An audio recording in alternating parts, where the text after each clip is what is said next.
On Miami, Corvallis Regional. Number 8, Oregon State battles number 9, Florida State. Number 5, North Carolina is the host of the Chapel Hill Regional. They'll battle Arizona. Number 4, Auburn battles the number 13, Coastal Carolina Chants in the Auburn Super Regional. Los Angeles Super Regional. Number 15, UCLA takes on Texas San Antonio. In the Durham Super Regional, Murray State takes on Duke. Baton Rouge, number 6, LSU against West Virginia. Fayetteville, Arkansas is the number 3, Razorbacks against number 14, Tennessee. Stanley Cup Final Game 1 tonight in Edmonton, the Oilers against the defending champion Panthers in a rematch from last year. NBA Finals Game 1 tomorrow night, the Thunder and Pacers in Oklahoma City. Save big when you bundle auto and home, renters or condo with Progressive. That's the Sports Grid Sports Flash. I'm Chuck Sanders.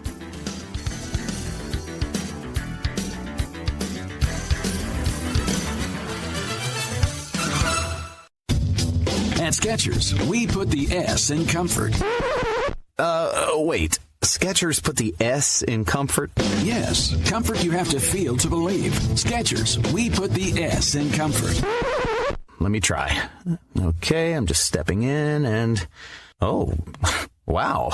Skechers put the S in comfort. Duh, we told you. Find Skechers slip-ins at a Skechers store, Skechers.com, or wherever stylish footwear is sold. One of life's greatest mysteries has finally been solved. Who let the dogs out? It's Spruce, the new hard-working, worry-free weed and grass killer that's safe for use around people and pets. When used as directed, spray the leaves for visible results in just 1 hour and dead weeds in just 1 day. You spray, they play. Weeds die by the next day.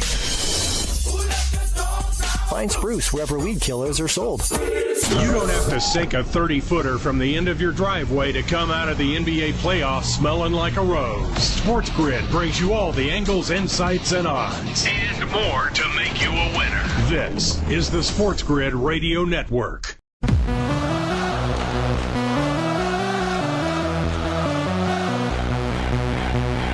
The only place in football where the offense is always on the field is on Moneyline. With the two best hosts in radio, Donnie Rightside. If anybody wasn't watching, listen, I don't know what you were doing. And Kevin Walsh. Forget act like you've been there before.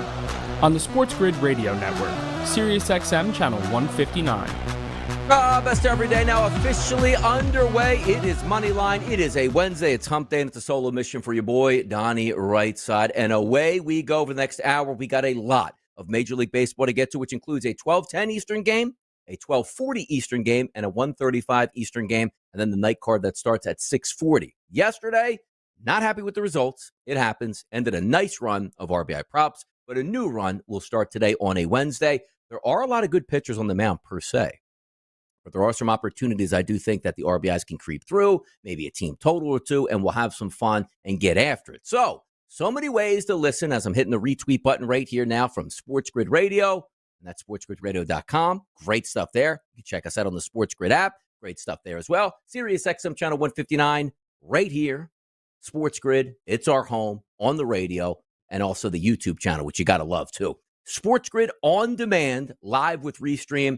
People in the chat box already, Darren and Aaron out here, and away we go. If you want to follow along, all those ways you can do that. But also if you want to watch the radio shows live right here on the SportsGrid Network, go to YouTube. Type in SportsGrid on demand, find the live link there, jump in the chat box, come in and say hello, share a lot of fun stuff here that goes on because we do have a lot of topics to hit to. One of those topics, what is that? Oh, it's the NBA. Well, we have to wait one more day for the NBA Finals, and that's the Indiana Pacers and the Oklahoma City Thunder. We're going to get 5 games, hopefully. 6 games would be fantastic. 7 would be an absolute dream. But that's what I'm hoping for as a content person. Each and every day we can steal games throughout these summer months that are coming up. We would love to do that. But tonight also, the Stanley Cup Finals do start from Edmonton, Alberta in Canada. And that's between the Edmonton Oilers as a slight favorite for tonight and a slight favorite for the series over the Stanley Cup champions from last year and 3 times back into the Stanley Cup Finals, the Florida Panthers. They'll get underway tonight. The total in that game, you love to see it for a Stanley Cup Finals game. 6.5. That means anticipation of close to 7 goals in a game. Love to see that. Connor McDavid, Leon Draisaitl, Barkov, superstars on both sides here. The better overall team, probably the Florida Panthers. But again, they don't have home ice advantage. It is in Edmonton, but a massive game tonight. If you're Edmonton, you've got to win game number 1. Last year, you went down 0-3 in the series and almost fought your way back to a Game 7 win, but ended up losing that series in 7 games to the Florida Panthers. Maybe that does change. But also, yesterday, when we were on the air, didn't get to talk about this. After we left the air, roaming around, surfing through Twitter, hey, Tom Thibodeau, fired from the New York Knickerbockers. Who saw that one coming? I thought if they lost in 5 games against the Indiana Pacers, he had a legitimate chance to get fired. But they lost in 6 games. They never make the Eastern Conference Finals. They did this year. Now, also, does opportunity change? Yes, it does, because you were thinking that they would have to beat the Boston Celtics and then also beat the Cleveland Cavaliers if they wanted to get into the NBA Finals. And they were the 3 seed overall, so they'd have to climb the 2 seeds higher. Well, they did dispatch easily, fairly easily, I should say, over the Boston Celtics in 6 games, but then ran up against the Pacers as opposed to the Cleveland Cavaliers, weren't able to do that, lost in 6 games, and then Tom Thibodeau found himself out as coach of the New York Knicks. Who comes into it? Is it Jay Wright? Is it going to be Michael Malone from the Denver Nuggets?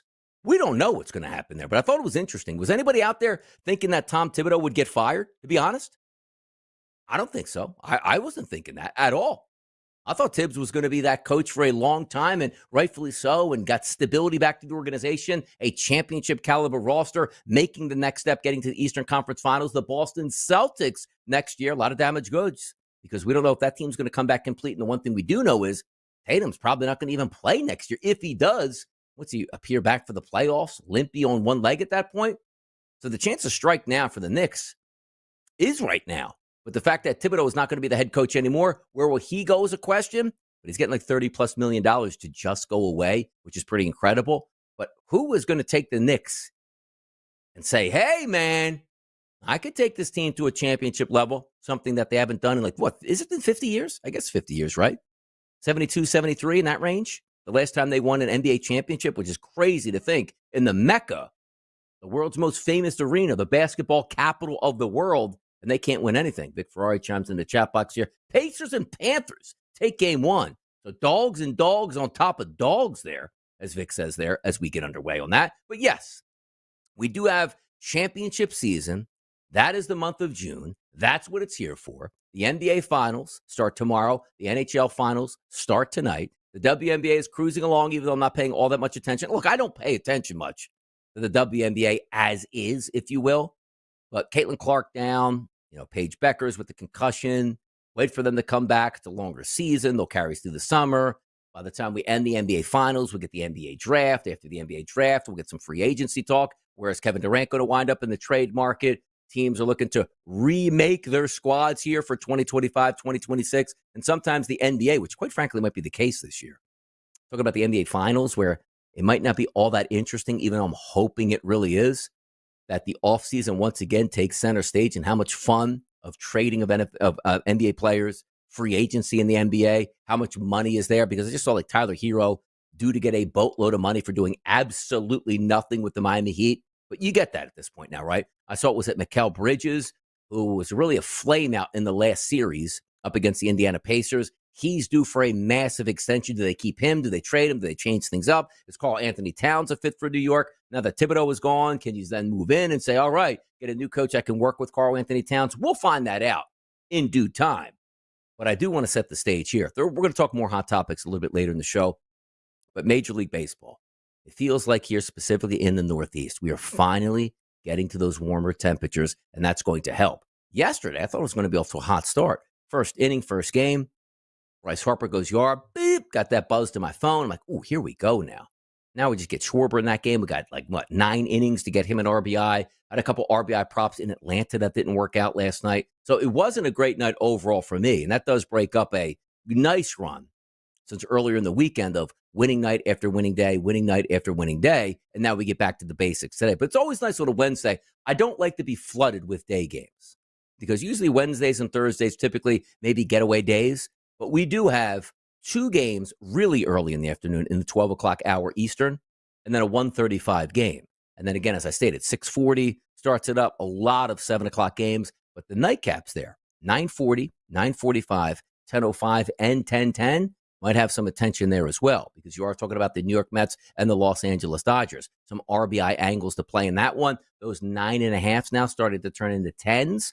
And just looking at some of the numbers from this morning till now, it looks like we might get some offensive firepower going between the Mets and the Dodgers, who hit the total over last night, with the Dodgers repaying the Mets by going into extra innings and them picking up a victory today. The Philadelphia Phillies north of the border. Mick Abel's going to get that start going up against Jose Barrios. We'll see how that goes for the second start in the Major League Baseball career for Abel for the Phillies. And they had a much-needed victory yesterday by plating 8 runs against the Toronto Blue Jays, which included 6 runs right off the bat, as I talked about. Trey Turner hit a 2-run home run, followed by a back-to-back home run, which included Bryce Harper's solo shot on an 0-2 count, with him getting back into the lineup for the Phillies, and we'll see how that changes some things around. But we'll pick out some of those pitchers. And again, we don't have the devastatingly bad pitchers on the season that we usually like to have on a day-to-day basis. But as I said, there are spots that we can get down on, and anytime we look at temperatures, warming up, sometimes it's just a fade of the ballpark. Instead of saying, you know what, I've dealt with 55 degrees and a wind blowing in and rainy conditions for far too long. That's not the case now. Hot temperatures, hot bats. Let's find them next. It's Wednesday. It's what we do right here on Moneyline.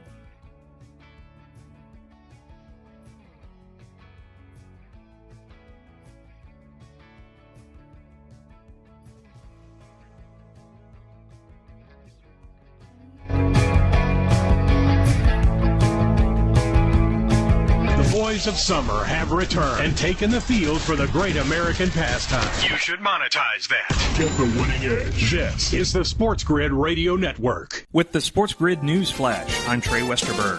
This update brought to you by Wendy's. The Federal Reserve says that Wells Fargo is no longer subject to harsh restraints the Fed placed on the bank in 2018 for having toxic sales and banking culture. It's a win for Wells Fargo, which has spent nearly a decade trying to convince the public and policymakers that it had changed its ways. Wells Fargo used to have a corporate culture where it placed unreasonable sales goals on its branch employees, which resulted in employees opening up millions of fake accounts in order to meet those goals. A 20-year-old man was arrested on an attempted murder charge in connection with a weekend shooting around a house party in North Carolina that led to the death of one person and injuries for 11 others. Garen Killian of Lenore was being held in jail without bond. Authorities executed search warrants on Tuesday as part of the investigation into the shooting, which left some people with gunshot wounds and others with injuries from fleeing the gunfire. Additional people could be arrested. I'm Trey Westerberg with the SportsGrid News Flash.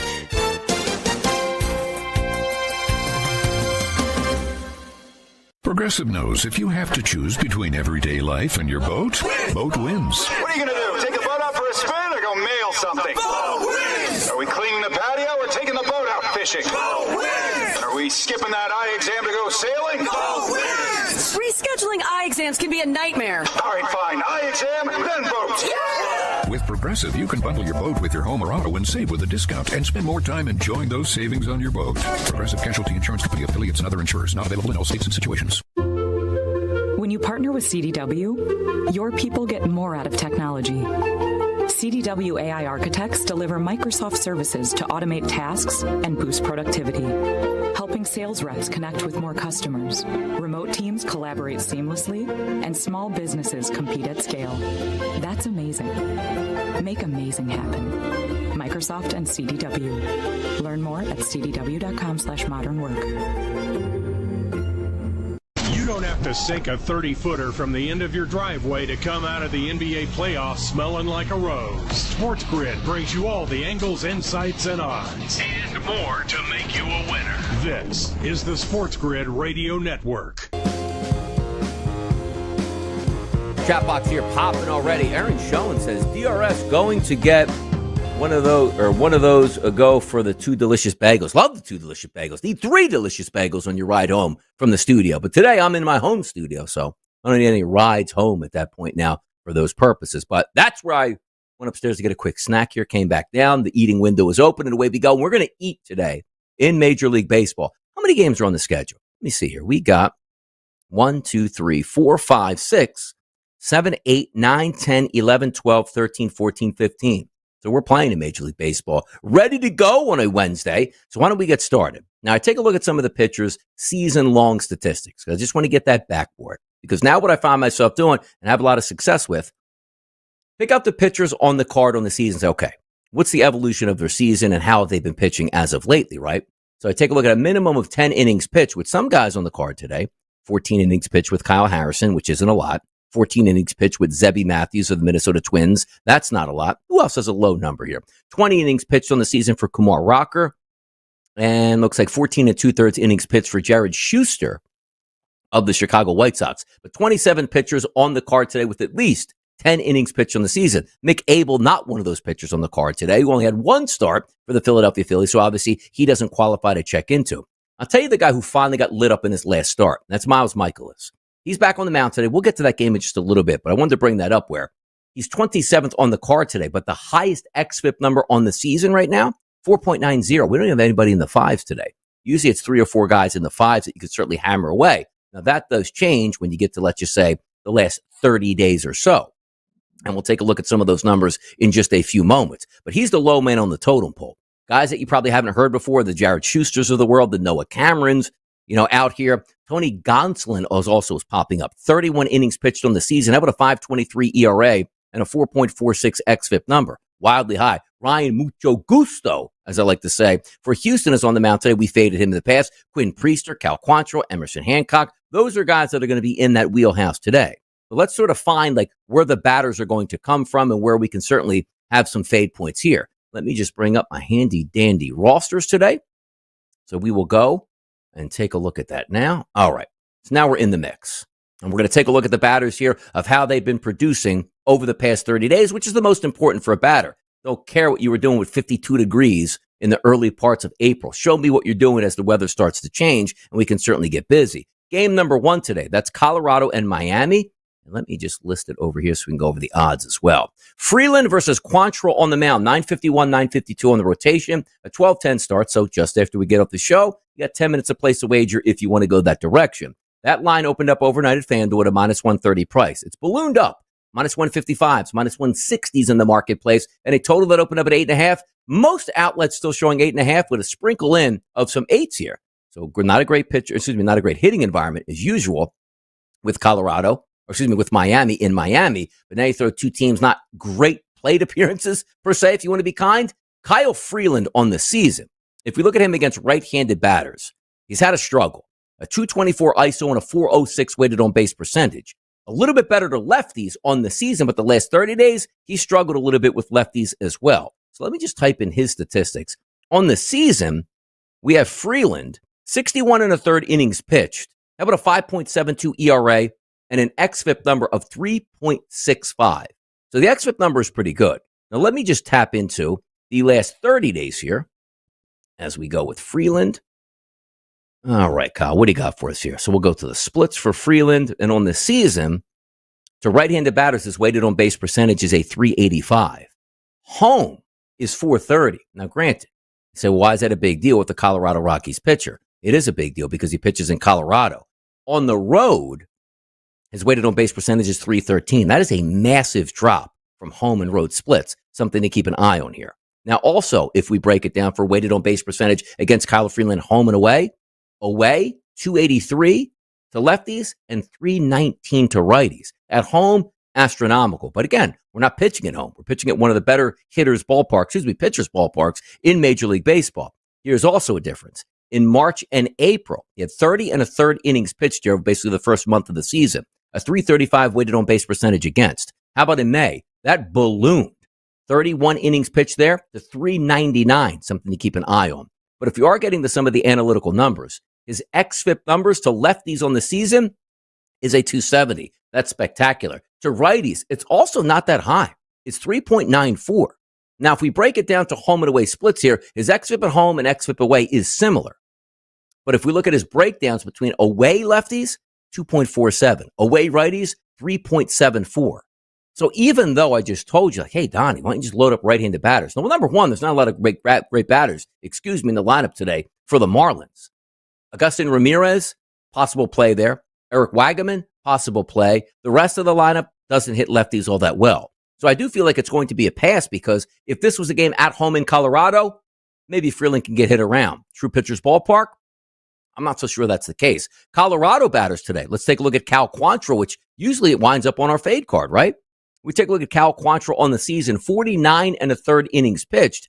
He's got a 5.84 ERA and an xFIP number of 4.44. You look at his last 30 days as a right-handed pitcher, right-handed batters have been cracking him. And right-handed batters on the season have been really hitting him hard. Lefties, not so much. Now, we look at the lineup today. There's not a lot of lefties. As a matter of fact, is this an official lineup here? Let me just double check. Official lineup, yes, for the Colorado Rockies. Only one left-handed batter in the lineup. Okay, now let's do some digging here. This is exactly what we wanted. So instead of looking at Kyle Freeland, let's flip it over now and we'll take a look at Cal Quantrill, who will be the home pitcher today for the Marlins. And typically, you pitch in a good environment in Florida, you should have better statistics at home than you do on the road. So let me just check out the splits here. On the season, against lefties, a 287 weighted on base percentage. Awesome. To righties, how about a 462? Right away getting involved here. Home for Quantrill. And that, again, includes pitching in his home ballpark in Miami, which is a pitcher's ballpark. How about a 385 weighted on base percentage? Home to lefties, a 250. Home to righties, that weighted on base percentage, a 522. Now, he has been better technically as of late with weighted on base percentage. First month of the season, that was 417. In the month of May, 318. He did clean up some of that. But if we take a look at now his xFIP numbers on the season, 410 to lefties, 484 to righties. At home to righties, 533. Let's focus here right now on the Rockies as we come back from the commercial break right here on Moneyline.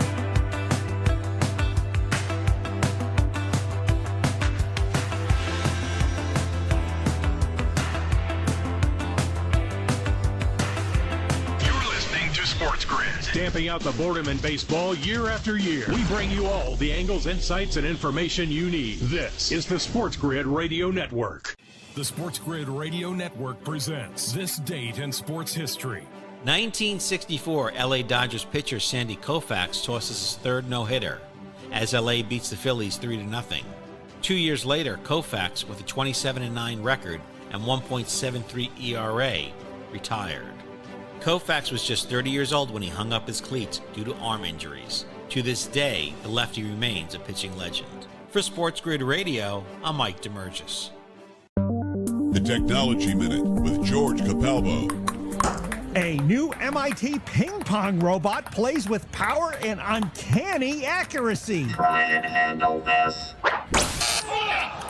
High-speed cameras and predictive trajectory computer hardware control a multi-jointed lightning-fast robot arm attached to one end of the ping pong table, precisely executing loops, drives, or chops. Intended to be used as a ping pong training aid, the ultimate goal, improving the speed and agility of humanoid search and rescue robots. But that's not going to save you from my no-look backhand smash. Follow me at Capalbo on X and stay tuned to the Technology Minute for more cool stuff like this. Pharrell, Coast to Coast. Blame this. They were not better than the Pacers. Pacers are a better team. They're a better playoff-built machine. They have a better bench. They have a better coach. He's won a title. This guy Thibodeau's all talk. He's never won anything. He's a good coach, but he's never won anything. It's Pharrell, Coast to Coast with Scott Pharrell. Weekdays, 3 p.m. Eastern, noon Pacific, on the home of the winning edge, the SportsGrid Radio Network. In baseball, a batter gets 3 strikes. In sports gaming, you get 1. No do-overs. You need all the help you can get. And that's what you get with us, your trusted source for gaming odds and more. This is the SportsGrid Radio Network. Yeah, we got to get on some of these right-handed batters here for the Colorado Rockies. It's not always a beautiful thing like, hey, man, I want to back the Rockies at any point. But they have won 2 games now. And maybe that offense can come alive once again today. Let me just take a look at the statistics here, game log for Cal Quantrill. 5 innings pitched last start, 2 earned runs. He's had a pretty good run so far. Like his last 3 starts have been good. San Francisco Giants, Los Angeles Angels, Tampa Bay. And again, pitching at home against Tampa Bay, pitching at home against San Francisco. He got lumped up for quite a bit some time here in that month of April, which really set his stats back. But he sort of settled in. But I don't care about that. Like, I'm going to trust my statistics and trust those numbers and trust those xFIP numbers here. So if we're looking from a a hit perspective, as I said, there's a lot of right-handed batters in the lineup. And we don't want to just pick a right-handed batter like, let's just say, Terry Estrada. He's only had 9 at-bats against right-handed pitching over the past month. I don't want that. That's not what I want. I want to have, multiple at-bats like Hunter Goodman today. He's ripping the cover off the baseball. A couple home runs in his last couple games down in Miami. 83 at-bats. He's had a 238 ISO and a 385 weighted on base percentage. So I'm going to write down here Hunter Goodman. We'll take him. And also take a look at Orlando Arcia, kind of low as well, though. He's got a 429 with a 349 weighted on base percentage, but only 8 at-bats that he's had. So Doyle not having a good season there. Jordan Beck, I missed him in the top of the lineup. 85 at-bats over the past month against right-handed pitching, a 205 ISO, and a weighted on base percentage of 340. So we'll write down Beck. Now, also, that is going to be intriguing to me is the team total, actually, for the Colorado Rockies, because as I told you, even though they won't have a ton of statistics, which you would just want to back up with RBI props, right? There's still a lot of right-handed batters, and even Tyler Freeman, only 19 at-bats that he's had against right-handed pitching, but a 401 weighted on base percentage. So if I have one lefty in the lineup, all righties, and I'm telling you Cal Quantrill struggles with right-handed batters, doesn't seem like that's a good way to go. And today, the Rockies, there we go. So that's what we're going to do. Because you know me, like most of my card is going to be nights. And the fact that this game starts at 12:10 is not really, hey, let me get things settled in and get them settled out. I'm going to tell you right now, the Colorado Rockies team total over 3.5. I'm just looking at 365 right now. That is listed at minus 115. So I'm going to circle that. I like that. Instead of, and again, you can take it to, you could do 2 things here with this early game today, guys, right? You could take Jordan Beck and Hunter Goodman to get RBI. Let me just see what their stats are coming, the price point is for those RBI here. Let's see. Let's go down. So we have Hunter Goodman, a plus 125. And then we have Jordan Beck. He's at a plus 200. So you got plus 125 on Goodman. Just write that down. And plus, what did I say that? 200 on Jordan Beck. So if you're the RBI type, those are my 2 options there. Beck at plus 200, Goodman at plus 125. And I do like the Colorado Rockies today team total over the 3.5. 4 cashes it. Quantrill struggles with right-handed batters. 8 right-handed batters in the lineup today. We're just playing this paint by numbers right now. So I do think that makes some sense. And the reason why we did that one a little bit more extended is why that game starts at 12:10 Eastern here. This show ends at 12 Eastern. Get those plays in now. You can punch them in. Goodman and Beck, chances for RBI. But what I like even more, to be honest, would be just the team total for the Rockies over 3.5. I think it makes a lot of sense. There is a game number 2 today in the 12 o'clock hour. That's Milwaukee, and that's Cincinnati. We take a look at the price points here. Hall going versus Abbott, 2 left-handed pitchers on the mound. Temperatures here, 84 degrees, and it looks like a wind really blowing crosswind from right foul pole to left foul pole, or right field foul pole to left field foul pole, but maybe helping the batters out just a little bit here. But good temperatures. By the end of this game, you're in the mid-80s. That's what you love to see. Opened up as a favorite, minus 120 price range. It is a little bit higher. DraftKings minus 135, BetMGM minus 125. 365 at minus 130, but a total that opened up at 9 and still hits at 9 today. Still sits at 9. Let me just wheel around because I'm trying to get a focal point on this. How many, do we even have Hall for a ton of innings here at this point? He's only got 20 batters faced, which again, I don't think he is I don't think he's a DL Hall. Let me see, because I got to get a couple things checked out here. Let me just check over on Roto Grinders quickly. Sometimes you can just tap in and see the starting lineups and see if somebody's going to be an opener or not. And it usually raises bells where it's like, okay, this guy only has 20 batters faced on the season. Is he actually opening for them? And he is. DL Hall is the opener today, going up with Quinn Priester behind him. So the focus is he's a lefty designed to get lefties out at the top. Let me flip this lineup over here. We'll go righties. Against righties, excuse me. Friedel, usual suspects again. Will Benson, Ellie Dela Cruz, TJ Friedel. But Hall's only going to be in there for a little bit and then turns it over to Priester. And Priester's numbers, not fantastic out here in these streets. 21st on the card, a 4.42 xFIP. We'll get into more Major League Baseball next right here on Moneyline.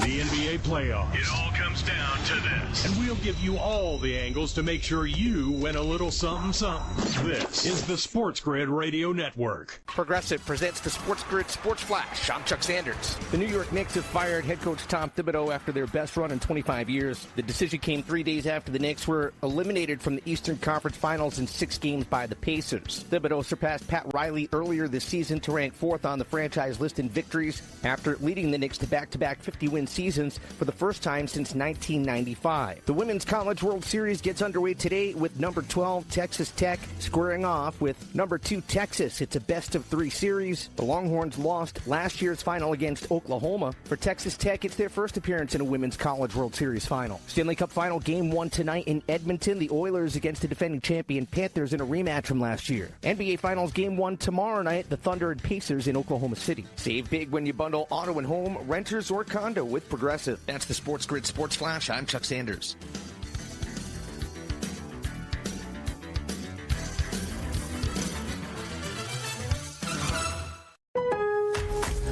Now more than ever, Lowe's knows you don't just want a low price, you want the lowest price. And with our lowest price guarantee, you can count on us for competitive prices on all your home improvement projects. If you find a qualifying lower price somewhere else on the same item, we'll match it.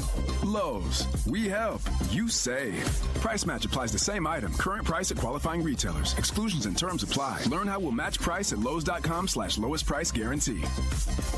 Here's Comedians and Skechers Getting Comfortable, presented by Hands Free Skechers Slip-Ins. Hey, I'm Bobby Slayton, and I'm here with my pal, comedian, and Skechers ambassador, Mr. Howie Mandel. Why did it take so long to invent something as amazing as slip-ins? I know it seems simple, but it took Skechers to invent a better pair of shoes. Yep, with Skechers slip-ins, you just step it and go. You don't have to touch your shoes. And by the way, slip-ins are for the whole family, men, women, and kids. In all your favorite Skechers styles, find Skechers slip-ins at a Skechers store, Skechers.com, or wherever stylish footwear is sold. Let's keep it real. Baseball can be boring. That's where SportsGrid comes in. Nothing livens up those 9 innings like sports gaming. You might experience something you've never felt in a baseball game, a quickened pulse. This is the SportsGrid Radio Network.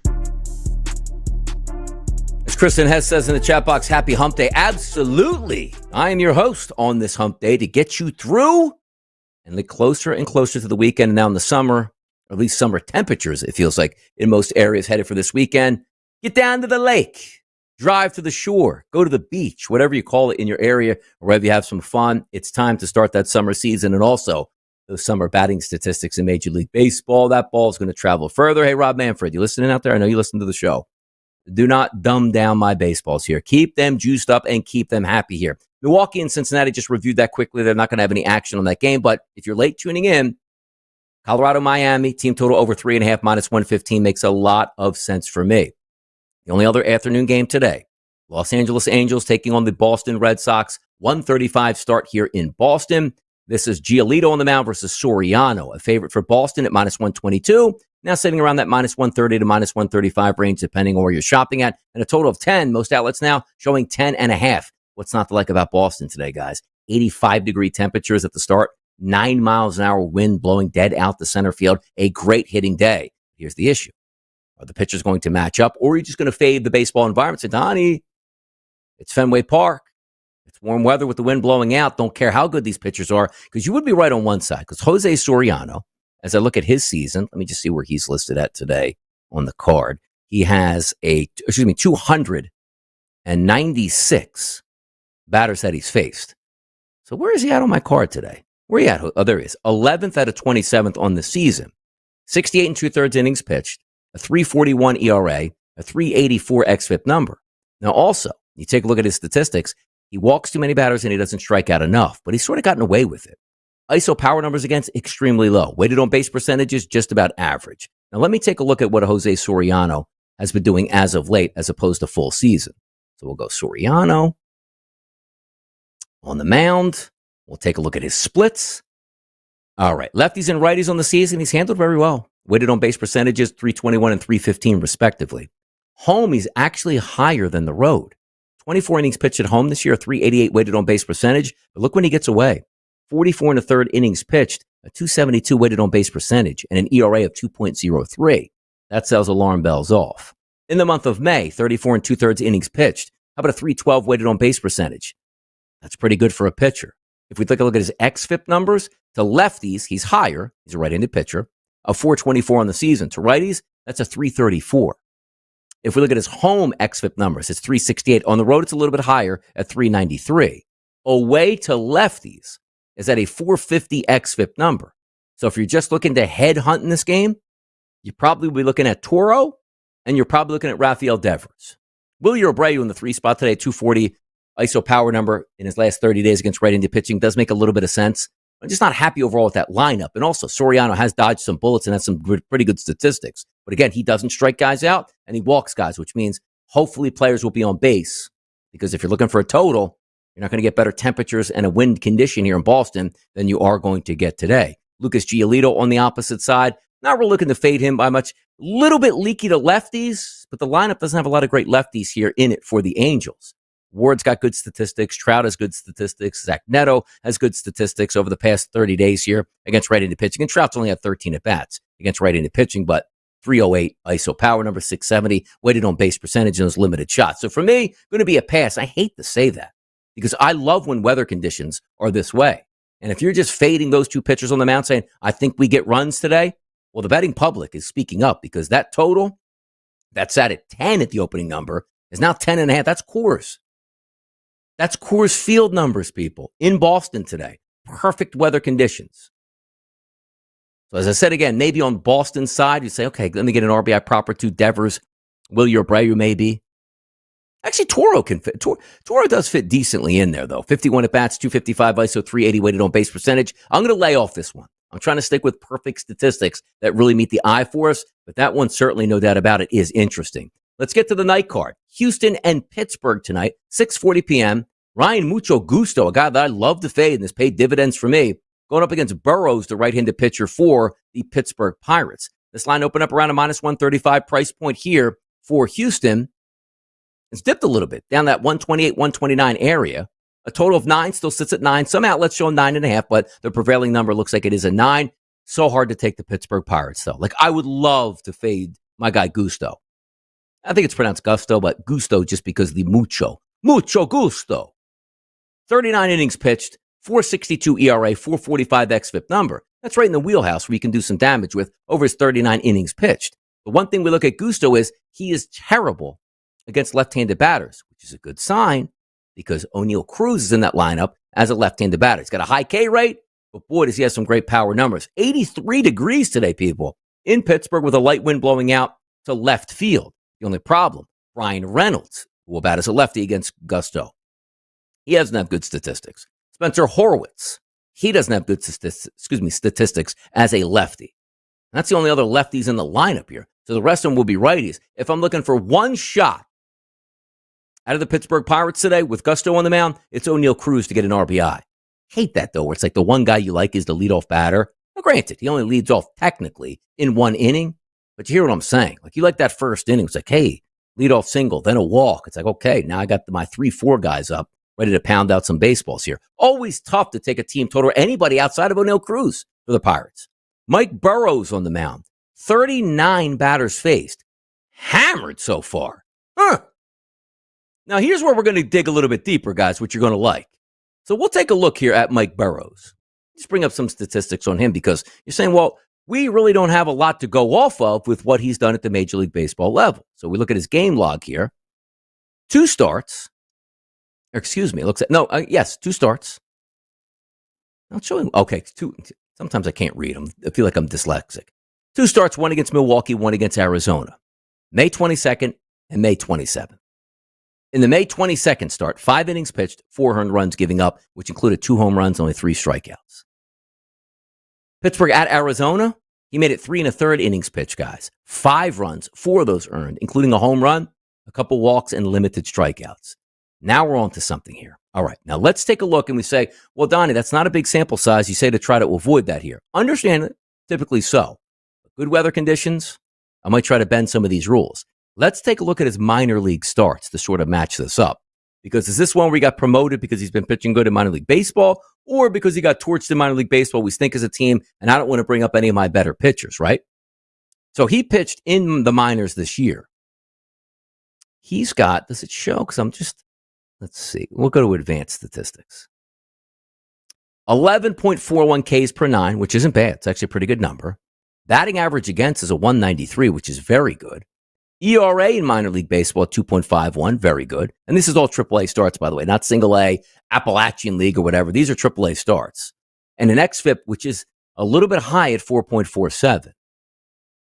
Now, throughout those games, let me just see, let's go back to some standard numbers. He's given up 6 home runs in minor league baseball over 1, 2, 3, 4, 5, 6, 7, 8 games, which isn't great. 11 walks in 8 games, that's not bad. 41 strikeouts in those 8 games. 32 and a third innings pitched, and an ERA again at 2.51. So if you're saying to yourself, he was really good in the minors, but really bad in the majors, that is a major step. Obviously, AAA baseball isn't nearly what Major League Baseball is. The lineup isn't great, though, for the Houston Astros. But he looks like he might be able to get beat up from both sides of the plate. If I had to do anything on this game with this good conditions, again, O'Neal Cruz probably worth an RBI prop. But now I take a look at Pena and Isaac Paredes, the first 2 batters expected today. That's probably where I'm going with some RBI chances.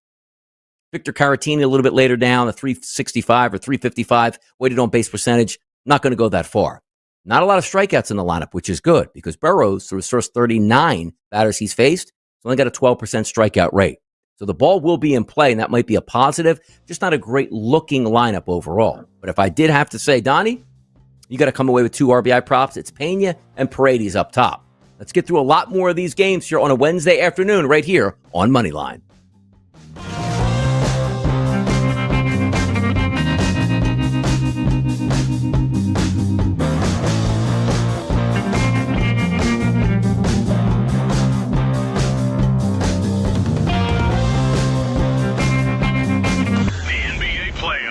By the end, you might not have a ring on your finger. Stay tuned and you'll have a little something in your pocket. This is the SportsGrid Radio Network. Progressive presents the SportsGrid Sports Flash. I'm Chuck Sanders. Stanley Cup Final Game 1 tonight in Edmonton. The Oilers against the defending champion Panthers in a rematch from last year. NBA Finals Game 1 tomorrow night. The Thunder and Pacers in Oklahoma City. The New York Knicks have fired head coach Tom Thibodeau after their best run in 25 years. The decision came 3 days after the Knicks were eliminated from the Eastern Conference Finals in 6 games by the Pacers. Thibodeau surpassed Pat Riley earlier this season to rank 4th on the franchise list in victories after leading the Knicks to back-to-back 50-win seasons for the first time since 1995. The Women's College World Series gets underway today with number 12 Texas Tech squaring off with number 2 Texas. It's a best-of-3 series. The Longhorns lost last year's final against Oklahoma. For Texas Tech, it's their first appearance in a Women's College World Series final. Save big when you bundle auto and home, renters, or condo with Progressive. That's the SportsGrid Sports Flash. I'm Chuck Sanders.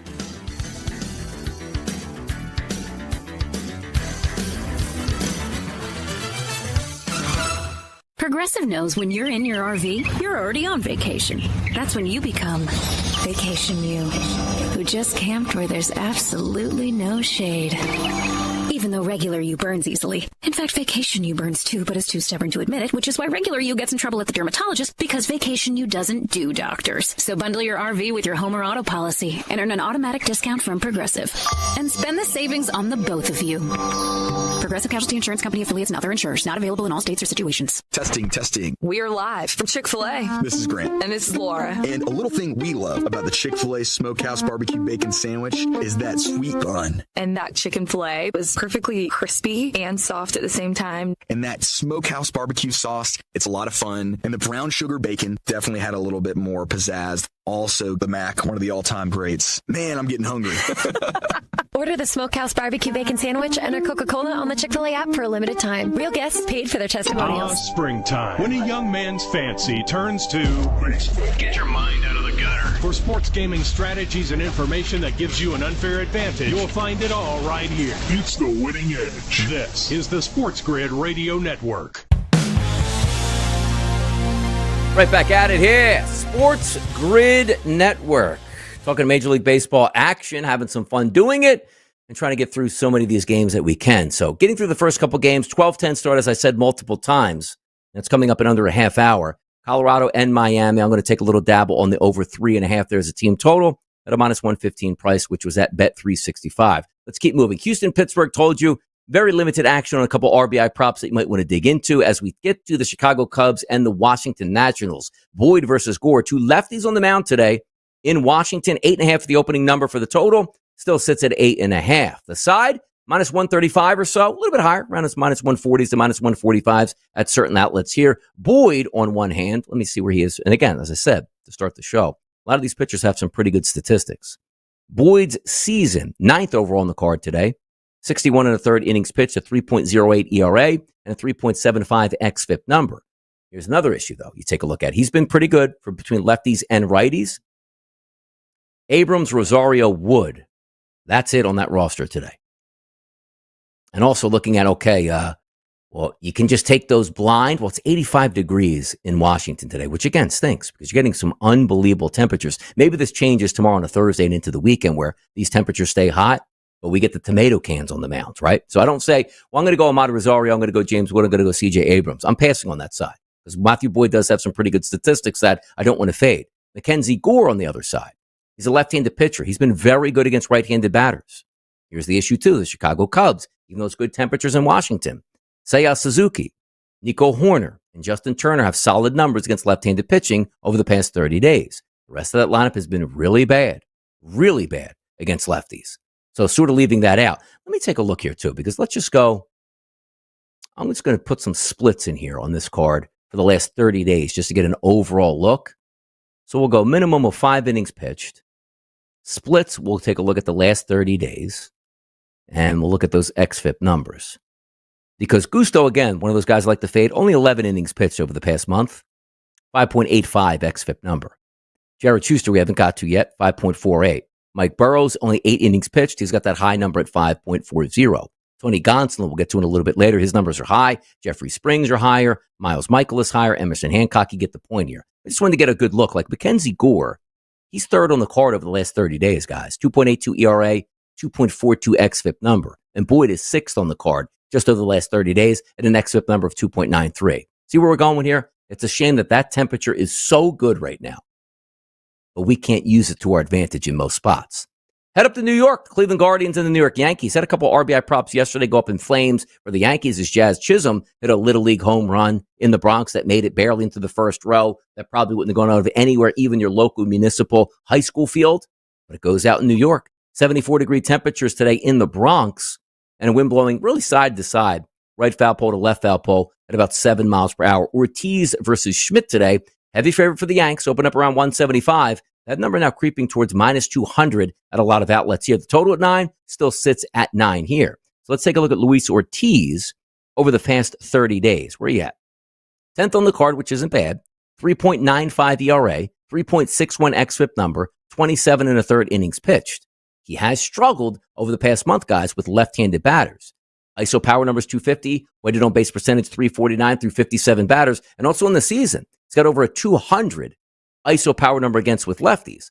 Grisham I went with last night, didn't cash. Bellinger as well, didn't cash. Jazz Chisholm did cash there as a lefty. So again today, the focal point would be the Yankees' left-handed batters. Clark Schmidt's on the mound on the opposite side. And Clark Schmidt, over the past 30 days, a 3.14 ERA and a 3.90 xFIP number. He's actually been solid with his ISO power numbers and weighted on base percentages against lefties and righties over the past month. On the season, though, he has struggled with lefties. So if we're looking at lefties in the lineup to do damage, Jose Ramirez, top of the line right there, Kyle Manzardo, Carlos Santana, Bo Naylor. Now let's do some digging now on Clark Schmidt. I just told you, his numbers for the season, a little bit leaky to lefties. His numbers for the last 30 days, much better here, just not a big strikeout guy, maybe a little bit too many walks. So let's go into and say, all right, we'll go over to Fangraphs. And we'll type in some information here on our guy, Clark Schmidt. Let's just see what comes up. Because I want to see what some of those numbers pop in to be for the lefties on the splits. Lefties on the season, 346 weighted on base percentage. But here we go, too. Here's where the difference comes in, guys. You usually say, like, okay, well, Yankee Stadium probably is a net negative for every pitcher that's out there because it's a smaller ballpark. Particularly tonight, good hitting conditions with the weather. 22 and 2/3 innings pitched on the season for Clark Schmidt. At home, he's got a 3.18 ERA and a 2.63 weighted on base percentage against if you combine lefties and righties. On the road, guys, 20 and 2/3 innings pitched. That ERA at home at a 3.18 increases to a 4.79. Weighted on base percentage goes from 263 at home to 349 on the road. See what we're doing here at this point? Like he actually gets shelled on the road, but just not at home. But let's look at those xFIP numbers here, because that might tell a little bit better tale. On the season, as we said, struggling a little bit with lefties. He's got a 4.95 xFIP number. To righties, it's 3.43. That's a big difference. Now, how about this? At home, he's got a higher xFIP overall than on the road, which is interesting to me. At home, to lefties, a 521 xFIP number, and to righties, a 433. So that's interesting, where the weighted on base percentage hasn't caught up to the xFIP numbers yet and could be that night tonight.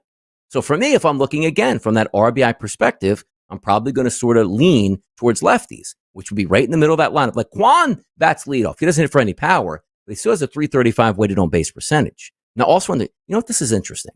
Now we're getting some good stuff here. Because sometimes, like, you look at that first wave through, and it's like, well, where am I leaning towards? And when you talk it out, things start to come into fruition. Because Clark Schmidt's like, this might be a stay away. But now I look, lefty Kwan, lefty Martinez, lefty Ramirez, lefty Manzardo, lefty Santana, lefty Schneemann, lefty Naylor. You have 8 left-handed batters in the lineup tonight going up against Clark Schmidt. What is the team total here then? See, because now you got my attention. There's some green in that lineup for certain players, like Ramirez, Manzardo, and Santana, as we said. Even Bo Naylor's got good numbers. But if the way to fade at home is Clark Schmidt, where that xFIP overall is a 4.75, and home to lefties is a 5.21, that's danger territory, people. I like where we're going. Let me check what that team total is, and we'll be back on the other side right here on Moneyline.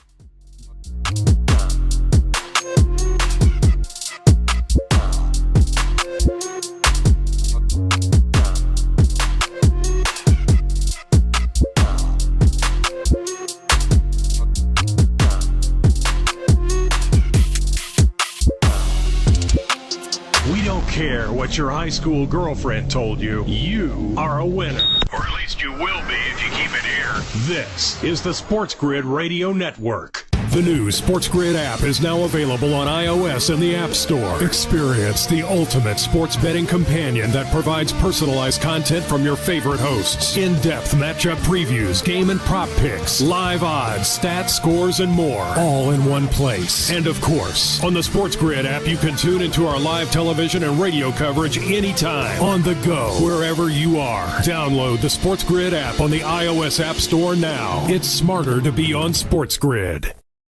For anyone who's worried about back taxes, has not filed tax returns, and doesn't know what to do next, stop and listen. Not filing your taxes can have severe consequences, especially in this political climate. Now that COVID is over, the IRS is getting aggressive, massively increasing enforcement and collection efforts. With politicians making all sorts of promises, especially when it comes to taxes, hiding and not dealing with your taxes will cause you harsh legal and financial ramifications. But right now, the IRS offers forgiveness and writes off a massive amount of tax debt. The Tax Doctor offers a free service that helps people get out of IRS collections and back in good standing with the government. Don't hide or bury your head in the sand. Take advantage of our free service. Call now to learn more. 800-816-4492. 800-816-4492. 800-816-4492. That's 800-816-4492. Sports Rage Tonight.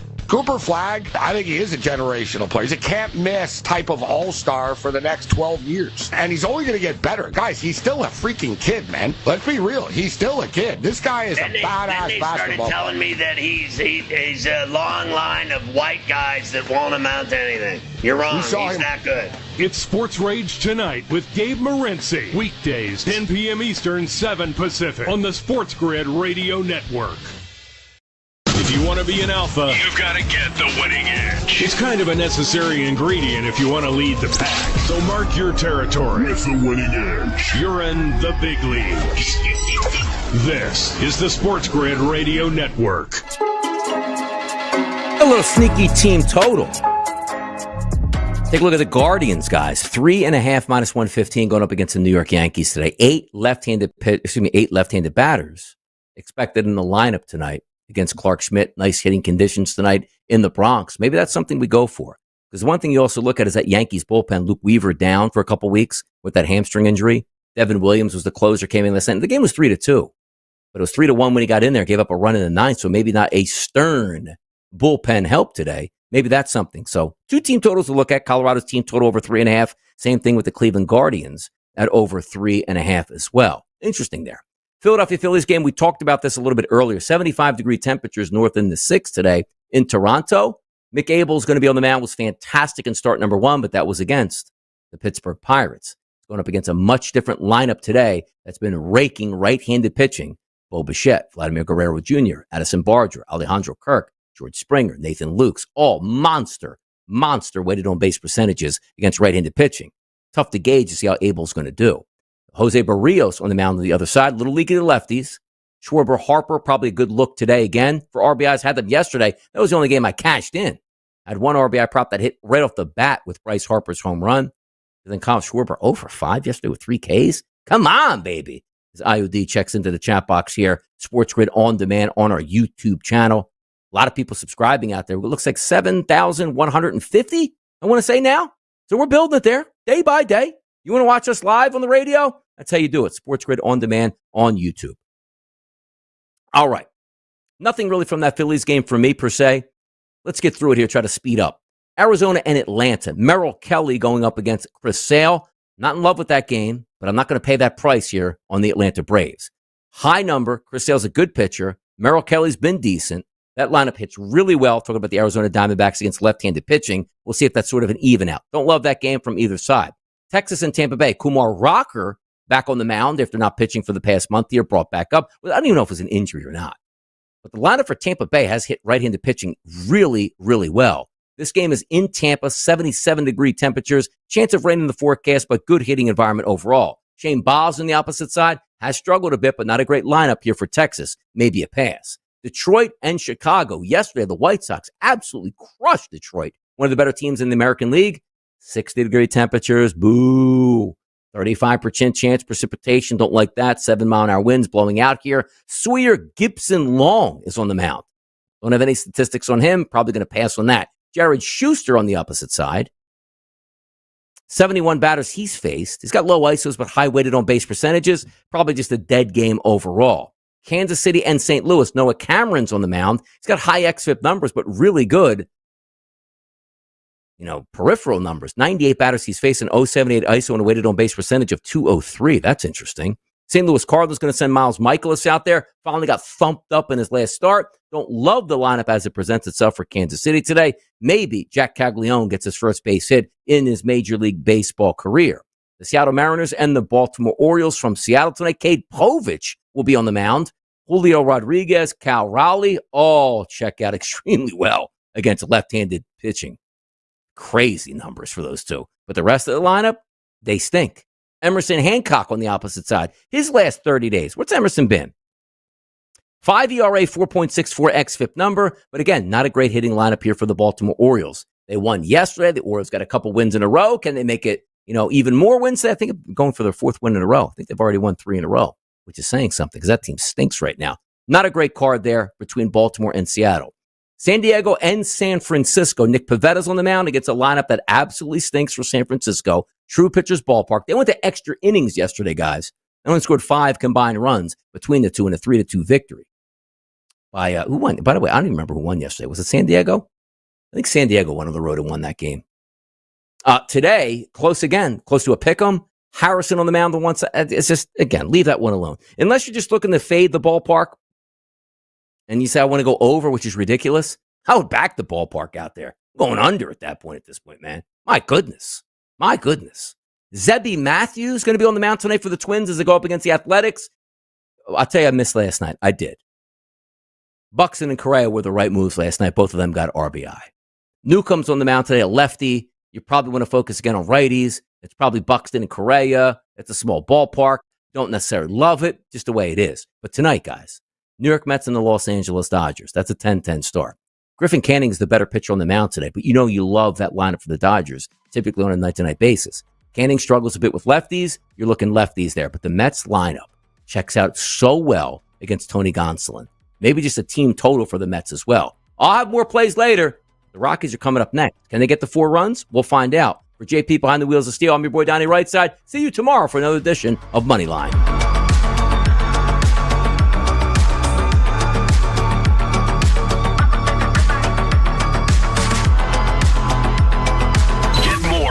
makes life worth living. Actionable insights, analysis, odds, and expert perspective on sports gaming. Number 4, Auburn battles the number 13 Coastal Carolina Chants in the Auburn Super Regional. Los Angeles Super Regional, number 15 UCLA takes on Texas San Antonio. In the Durham Super Regional, Murray State takes on Duke. Baton Rouge, number 6 LSU against West Virginia. Fayetteville, Arkansas is the number 3 Razorbacks against number 14 Tennessee. Stanley Cup Final Game 1 tonight in Edmonton. The Oilers against the defending champion Panthers in a rematch from last year. NBA Finals Game 1 tomorrow night. The Thunder and Pacers in Oklahoma City. Save big when you bundle auto and home, renters or condo with Progressive. That's the Sports Grid Sports Flash. I'm Chuck Sanders.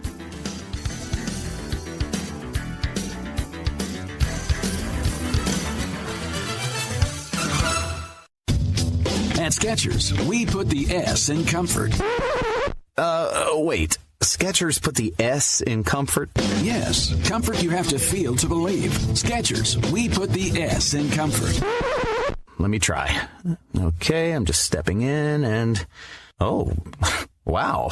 Skechers put the S in comfort. Duh, we told you. Find Skechers slip-ins at a Skechers store, Skechers.com, or wherever stylish footwear is sold. One of life's greatest mysteries has finally been solved. Who let the dogs out? It's Spruce, the new hard-working, worry-free weed and grass killer that's safe for use around people and pets. When used as directed, spray the leaves for visible results in just 1 hour and dead weeds in just 1 day. You spray, they play. Weeds die by the next day. Find Spruce wherever weed killers are sold. If you want to be an alpha, you've got to get the winning edge. It's kind of a necessary ingredient if you want to lead the pack. So mark your territory with the winning edge. You're in the big leagues. This is the Sports Grid Radio Network. You're listening to Football Full Circle with Scott Wetzel and Ben Stevens. Live right here on Football Full Circle, it is FFC, and there is a lot to get to today on Sports Grid Radio and Sirius XM Channel 159. He is Scott Wetzel. I am Ben Stevens. You might hear me say a lot to get to in early June, the opening week of the final month without an NFL game, including preseason affairs until March 2026. What is this guy even talking about? Where voluntary OTAs continue around the National Football League. So when you have guys, Scott, on the practice field and in the facilities, you get to hear from them. It's who is there, who is working out, who is practicing, and what it all means. And sometimes the story can often be about the people who are not working out on the practice field at that given time. So a lot to discuss here around Football Full Circle on this Wednesday. Yeah, coaches speak for the first time. We get reactions to moves that are made, whether it was Baltimore with Justin Tucker, whether it's the Seattle Seagirls, as I like to call them, with their quarterback situation. I'm still curious to hear from the Pittsburgh Steelers on what their quarterback situation is going to look like. But it is a good time after having about a month or so off in between the draft and everything. And even then, you're really not talking about the team as far as the current players. So this is actually a pretty good, welcome back to the NFL. Season has begun, even though it's only OTAs. Indeed it is, Scott. Organized team activities, voluntary in many of the spots, and yet you want to see your favorite stars and the best players in that organization out there. We'll talk about all of that in the updates that we got from OTAs yesterday. Scott, speaking of those Seattle Seahawks, of course, with the offseason acquisition of Sam Darnold, now as the new starting quarterback, I'm not exactly sure where the idea even was sprouted that Sam Darnold would not be QB number one, the starter in Seattle for Mike Macdonald in his second year as the head coach of the Seahawks. But Mike Macdonald, on a radio affiliate in Seattle yesterday, was asked about the idea that other than a catastrophic injury, is there any chance that a fully healthy Sam Darnold is not QB1 for Seattle in 2025? And Macdonald basically said, you guys are crazy for even asking the question. Sam Darnold is our starting quarterback. And Scott, that itself is the headline that Mike Macdonald scoffed at the very notion that Sam Darnold might not be the starting QB for the Seahawks in 2025 after being the big prized free agency offseason acquisition at the quarterback spot. Again, I'm not sure if there was some scuttlebutt or some speculation or some rumblings that I may have missed that Sam Darnold was in danger of a quarterback battle in the Northwest this offseason. I kind of agree with Mike McDonald. Like, what is that question even about? Yeah, I don't think he handled it the right way, though. I mean, scoffing at the notion and calling the two hosts on a radio station basically bird brains for even suggesting. I mean, they didn't suggest it. They asked a question.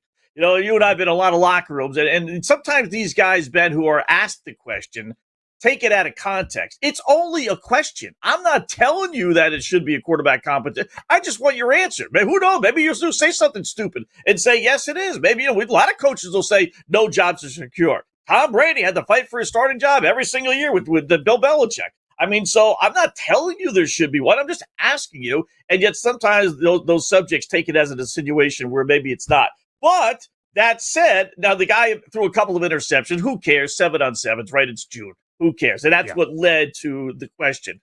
But we've been down this road before with Seattle. You want to go back to the Russell Wilson days. They signed Matt Flynn, give him a decent-sized contract. They draft Russell Wilson.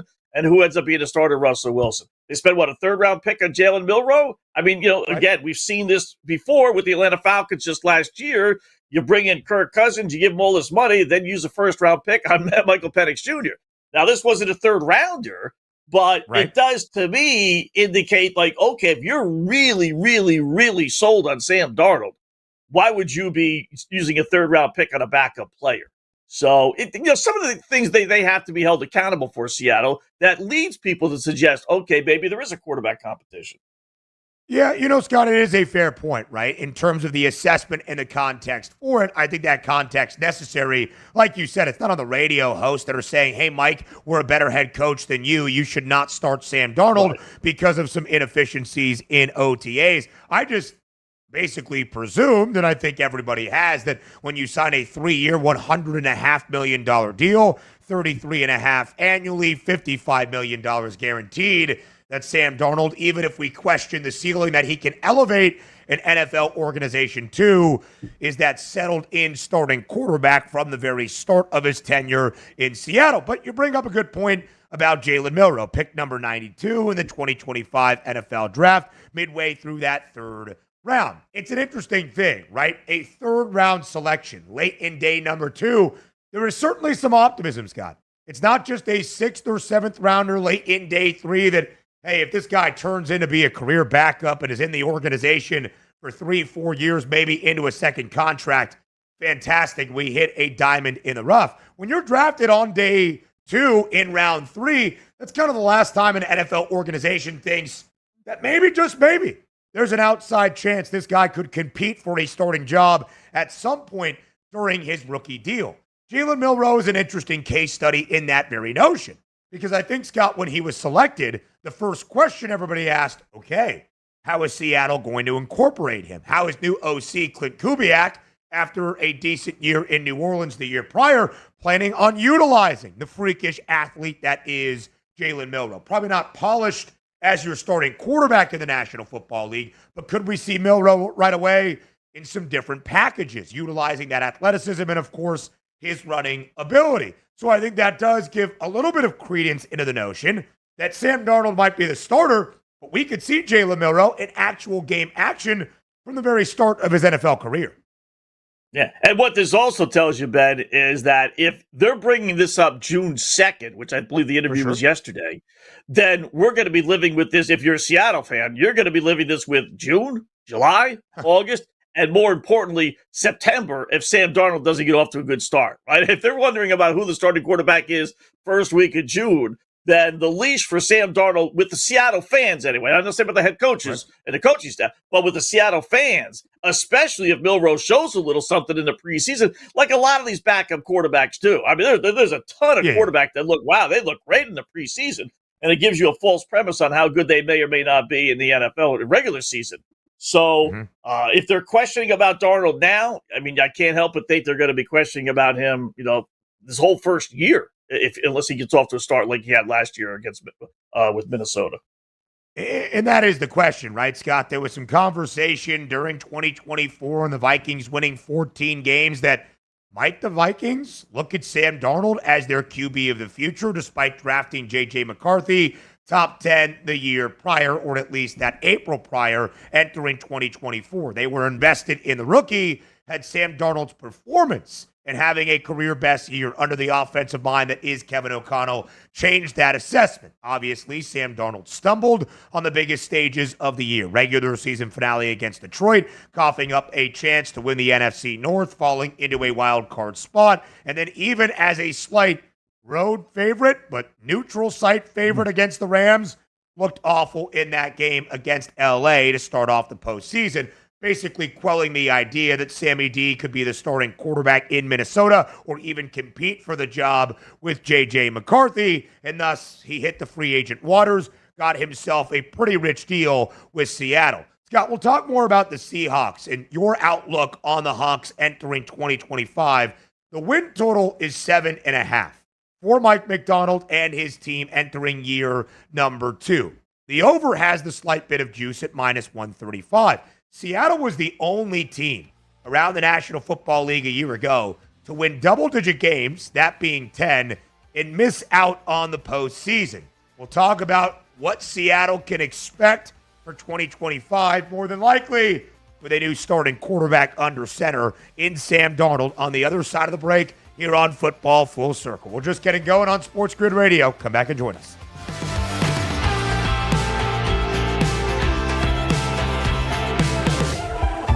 4 out of 5 scientists agree it's smarter to be on SportsGrid, and we're pretty sure that one scientist is still a virgin. He just gives that vibe. This is the SportsGrid Radio Network. With the SportsGrid News Flash, I'm Trey Westerberg. This update brought to you by Wendy's. The Federal Reserve says that Wells Fargo is no longer subject to harsh restraints the Fed placed on the bank in 2018 for having toxic sales and banking culture. It's a win for Wells Fargo, which has spent nearly a decade trying to convince the public and policymakers that it had changed its ways. Wells Fargo used to have a corporate culture where it placed unreasonable sales goals on its branch employees, which resulted in employees opening up millions of fake accounts in order to meet those goals. A 20-year-old man was arrested on an attempted murder charge in connection with a weekend shooting around a house party in North Carolina that led to the death of one person and injuries for 11 others. Garen Killian of Lenore was being held in jail without bond. Authorities executed search warrants on Tuesday as part of the investigation into the shooting, which left some people with gunshot wounds and others with injuries from fleeing the gunfire. Additional people could be arrested. I'm Trey Westerberg with the SportsGrid News Flash.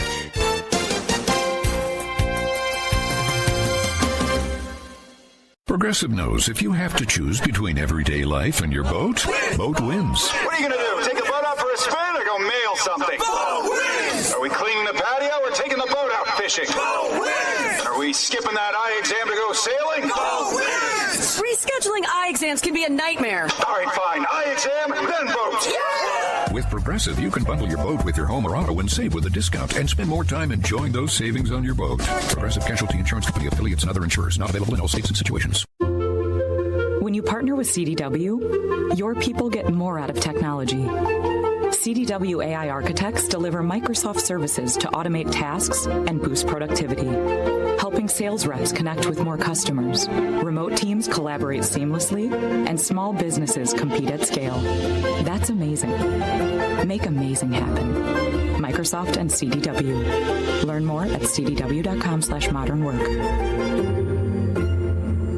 There's something you should know and always remember. SportsGrid does not increase luck. We're your unfair advantage for the latest sports gaming information. If you're looking for luck, go find a horseshoe.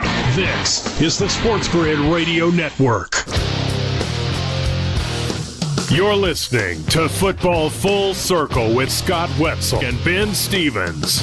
So as we shared right before the break, the win total for the Seattle Seahawks entering the 2025 NFL campaign stands at 7.5. The over has the juice. It's minus 135. The Seahawks had the unfortunate distinction, Scott, a season ago to be the only team to win 10 games around the National Football League and not make the postseason. That's 15 of 32 teams winning double-digit games. The Seahawks, the only one to get to 10 and miss out on the playoffs. In the rookie head coaching season for the new head man in the Northwest, taking over for Pete Carroll, that was Mike McDonald. 7.5 the win total, Scott, for Seattle in 2025 with a new starter at quarterback in Sam Darnold. What's your outlook on the Seahawks for this upcoming season? I'm not optimistic. I'm just not a Sam Darnold fan. Give him credit for what he did last year. No two ways about it. And I'll even, give you the benefit of the doubt that, he had all these weapons and everything else. And you can have a ton of weapons, but that doesn't mean you're going to be good. If you're a bad quarterback, you're a bad quarterback. So I'll give him credit for more than just being with the Minnesota Viking weapons. But I got to see it to believe it, Ben. They took away all his wide receivers for the most part. The running game is not too bad. Defense, okay. Offensive line is what it is. But more important, I just got to see him do it again. Even 8 wins, which is still under 500, 8-9. Right. One less home game for the NFC this year. Division's not over the top difficult, right? With San Francisco, I don't know what you're really going to get out of them. Rams should be halfway decent, but it's not like the NFC North or the AFC North, we'll say. They should be able to go 3-3. I would think that would be their goal. And the schedule's not very difficult. We talked about Darnold getting off to a good start. They do open up with San Francisco and at Pittsburgh, but then it eases up the next 3-4 games, Arizona, Jacksonville at home, all winnable games. So, but ultimately, I think the cream rises to the crop, and the bad teams are the bad teams, and I don't see this team being an 8-9 football team. I would go under with them. Scott, it is a fair point, right? Even over the win total, slightly successful from the betting component, more than likely not going to see the postseason. The NFC West is not the gauntlet we believe the NFC North is, or perhaps the AFC North.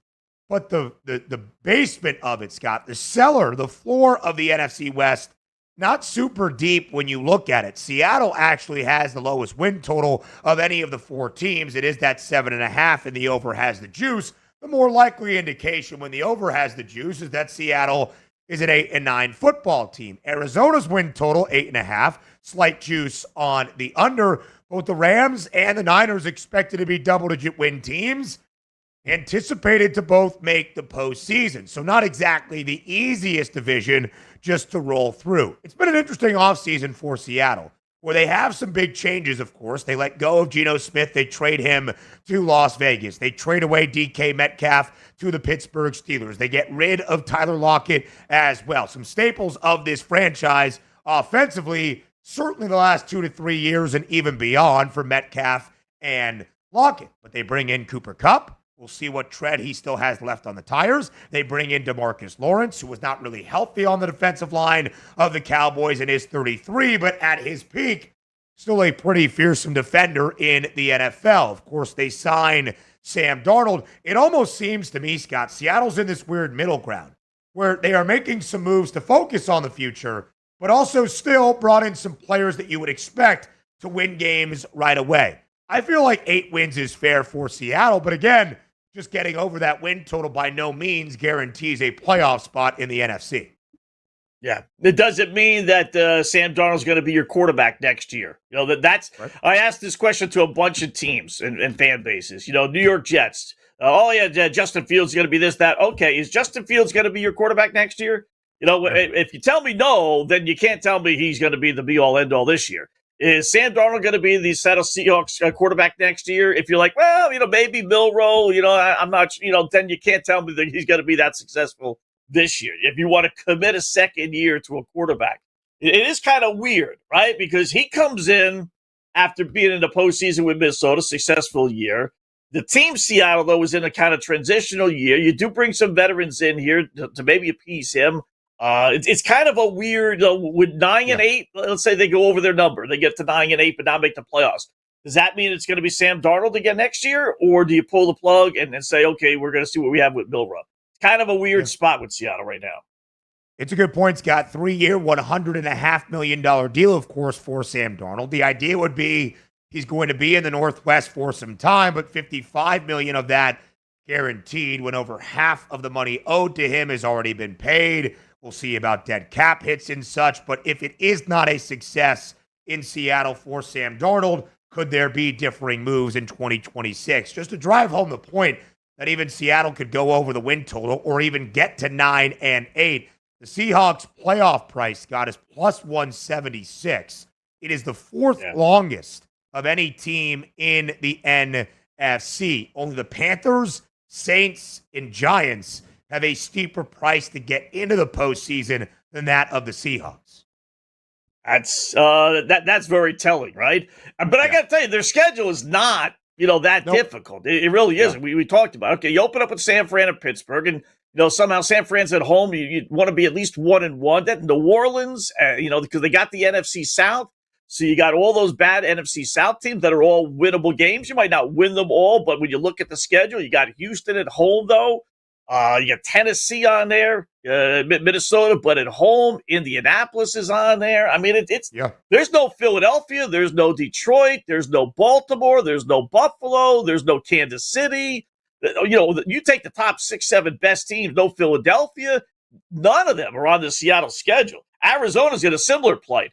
I think both Arizona and Seattle, they may have false premise years in that, they may get to 9 or they may even get to 10. But it's because their schedule's a joke. And then the next year, when they have a tougher schedule, reality sets in and they prove out that 2025 was really just, the benefit of an easy schedule. Based on those projected win total of the 17 opponents, Seattle's schedule ranks 13th out of 32 in the NFL. Not necessarily one of the 5 or 10 easiest, but of course better to be in the top half than in the bottom half in terms of strength of schedule and how difficult it might be for 2025. We'll talk about the Pittsburgh Steelers on the other side of the break. Some more moves being made by Pittsburgh for pass catchers, but not the guy throwing the football. What's happening in the Steel City next?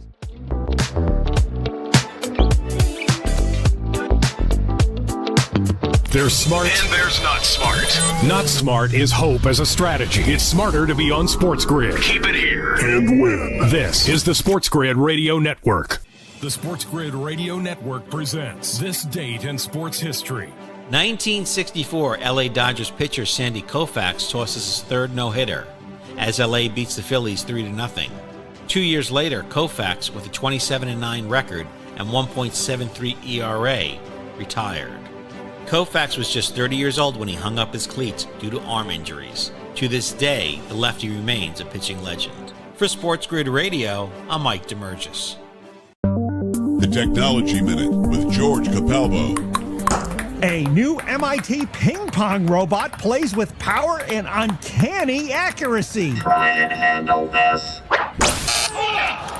High-speed cameras and predictive trajectory computer hardware control a multi-jointed lightning-fast robot arm attached to one end of the ping pong table, precisely executing loops, drives, or chops. Intended to be used as a ping pong training aid, the ultimate goal, improving the speed and agility of humanoid search and rescue robots. But that's not going to save you from my notebook backhand smash. Follow me at Capalbo on X and stay tuned to the Technology Minute for more cool stuff like this. The early line. Boy, I hope we don't get a 4-game explosion where it's like, oh, that was really boring and 20-point wins every night and SGA turns out to be MVP. Give us a little controversy. Let's go over the 5 games. Oklahoma City is just as athletic and taller at key positions here to try to shut you down. That's going to be tough for Pacers to say, we want to get out and run. And OKC's like, fine, we'll shut that down as well. It's the early line with Ben Stevens and Donnie Rightside. Weekdays, 8 a.m. Eastern, 5 Pacific on the SportsGrid Radio Network. There comes a point when the chips are down. To coin a phrase. When the only thing you can do is stop and wait. Do you want to face that moment prepared? Or rely on luck. Get the winning edge. This is the SportsGrid Radio Network. You're listening to Football Full Circle with Scott Wetzel and Ben Stevens. Live right here on FFC, continuing reports out of OTAs this week around the NFL. Over the weekend, Scott, there started to be a little bit of conversation that the Pittsburgh Steelers were interested, although not fully invested, in potential trade talks with the Miami Dolphins for Pro Bowl tight end Jonnu Smith, who was the only Pro Bowler last season for the Fins in 2020. 24. But it really seemed as though the Steelers might have made some inquiries, but that was pretty much it. Well, yesterday, some difficult news for the depth of that tight end room in Pittsburgh. Donald Parham Jr., one of the reserve tight ends behind Pat Freiermuth of the Steelers, tore his Achilles during the OTA practice on Tuesday afternoon, which led to an Adam Schefter report. The Steelers were back in, trying to re-involve themselves in those conversations and negotiations to trade for Jonnu Smith of Miami, which, Scott, is all well and good. You could understand why they would want to do so, even with Freiermuth in-house. You could have a potential lethal tight end in Jonnu Smith, but it's the same thing that we have discussed numerous times this offseason. You trade for DK Metcalf, you trade away George Pickens, and yet the one thing you really haven't done is build out your quarterback depth, except for the reacquisition of Mason Rudolph, where, Scott, we are still waiting, it would seem, on the elephant in the room. That would be the signing at some point of Aaron Rodgers. Yeah, so many facets to this story. Let me start with my beloved Miami Dolphins, right? I don't know why they would be willing to trade the guy. He led the team in receptions, not Ty Hill. He did. I mean, he's coming off a phenomenal year, and he wants more money. He's only making about $4 million. That's the norm. That's the NFL. It's only a 2-year contract anyway. It's not like they got the guy locked in for 5 more years, and they're like, no, we got you good for the next 4 or 5 years. He's only under contract for 1 more year, so why wouldn't you give him a new contract? Why would you be willing to get rid of this guy? Makes no sense. They're tearing the team down. It's very sad. From Pittsburgh's standpoint, okay, he's got the connection with Arthur Smith, but I'll make the case that, well, he had his best year without Arthur Smith. He didn't have great years when he was with Arthur Smith. He had his best season without him. So, but again, you want to bring him in? It sounds like, Ben, that from what I was reading anyway, I got the idea that, they could work out a trade with Miami. It's, can they sign him to a new contract? They're not going to trade for him unless they know, okay, we're going to come to terms on a new deal because we don't want the Dolphins headache. So that's what it seems like. So maybe that'll open the door a little bit. Is this a way to appease Aaron Rodgers? Giving him one more weapon? Is that why they're doing this? Because they got Freiermuth. I mean, a lot of teams have 2 really, really good wide tight ends. I get that, but is that a Aaron Rodgers, hey, look what we're doing for you, like the Jets did, bringing all your guys and bringing in good players? The whole thing seems kind of weird. You're building all these players, but you don't have a quarterback. Strange. Yeah. Unless you're just so invested in Mason Rudolph that you're trying to build out the most talent around him. But again, Scott, we find that hard to believe. I believe if you even asked Mason Rudolph candidly, he'd say, I know what I'm probably going to be dealing with at some point throughout this summer. And Scott, it really is a fascinating one, right? Jonnu Smith now seemingly a priority. Can you work out that new deal for Jonnu Smith, who is asking for a new contract in Miami, leading to the idea there is an opening perhaps in trade talks elsewhere and in Pittsburgh? Scott, if I asked you to set an over-under, I could look this up right now, and maybe I will as I toss it back your way, for the exact start day of Steelers training camp. Let's call it July 27th. If I set the over-under July 27th, over being later into July, under being in a more recent fashion, Aaron Rodgers signs with the Pittsburgh Steelers. Are you taking the over or the later, or the under and the sooner? Ooh, that's a good one. I think it's going to be a while. Does he miss any real training camp? A lot depends on when it is. If it is that late, if it's got to be in that area, right? So July for him 23rd, to miss another Scott. 23rd, okay. Yeah. So let's say he misses another week, and now you're only talking about August. I would say later, even though it would be tough for Pittsburgh to be holding out that long, because it does get to a point where you got to learn our offense and everything. So, but I doubt it. He'll be there opening day, opening training camp. I would go over. On the own line that I set now, with it obviously reformulated for the actual start July 23rd, I would take the over. I would take the later as well. But you do wonder, it's not like they're waiting on this guy to return. This would be, of course, his debut in the Steel City. We'll talk about it more up next, and other football news around a certain quarterback in Houston on the other side of the break.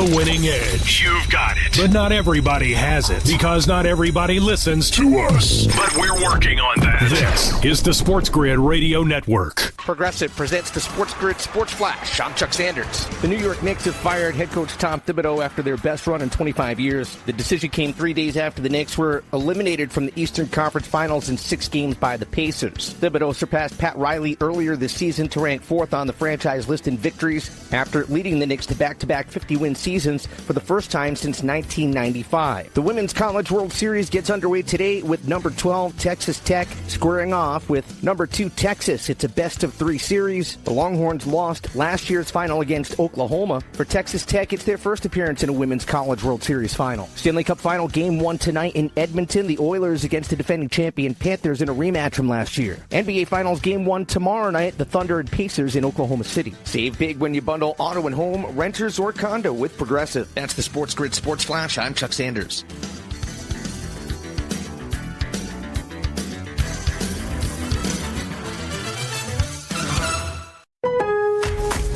Now more than ever, Lowe's knows you don't just want a low price, you want the lowest price. And with our lowest price guarantee, you can count on us for competitive prices on all your home improvement projects. If you find a qualifying lower price somewhere else on the same item, we'll match it.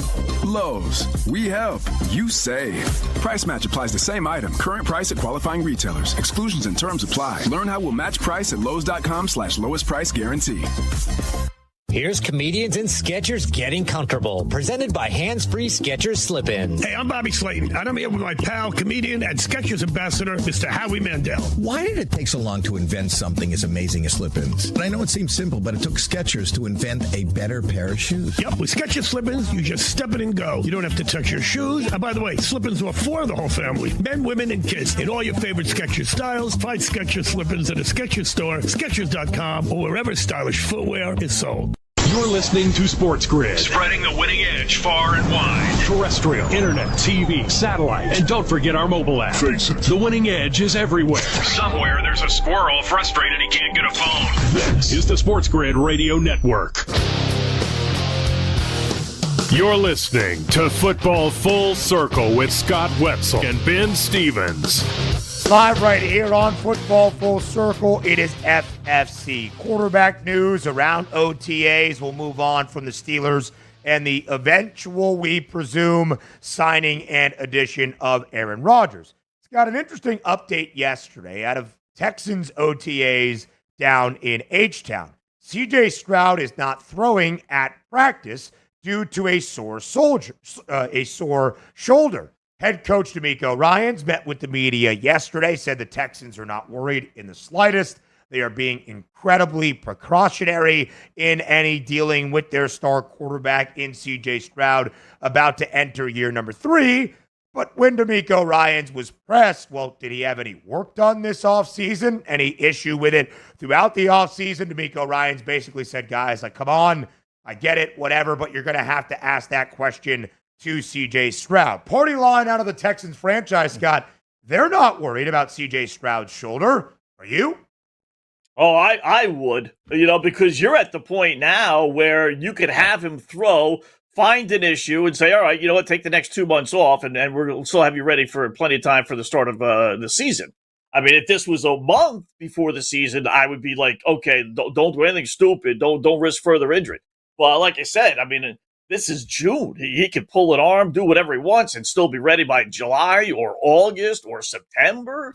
Not a good sign if your quarterback can't throw. I don't care how cautious you are. I mean, if you can't throw in early June, not even late June, and why would he defer to the quarterback as far as, did he have any surgery or not? Don't you tell the player, hey, don't say anything. We'll take care of it. Y'all handle the questions. We'll come up with something, whether it's the truth or we'll stretch the truth out. You don't say, well, go ask him like he had some elective surgery that you weren't happy with. Is that it? Very bizarre. As a Texan fan, if you are, I would not be too thrilled about this. And I'm not going to use this being June as like, okay, they're just being cautious. Because this is the time you want to be aggressive. This is the time you got time on your hand if you want to see him throw.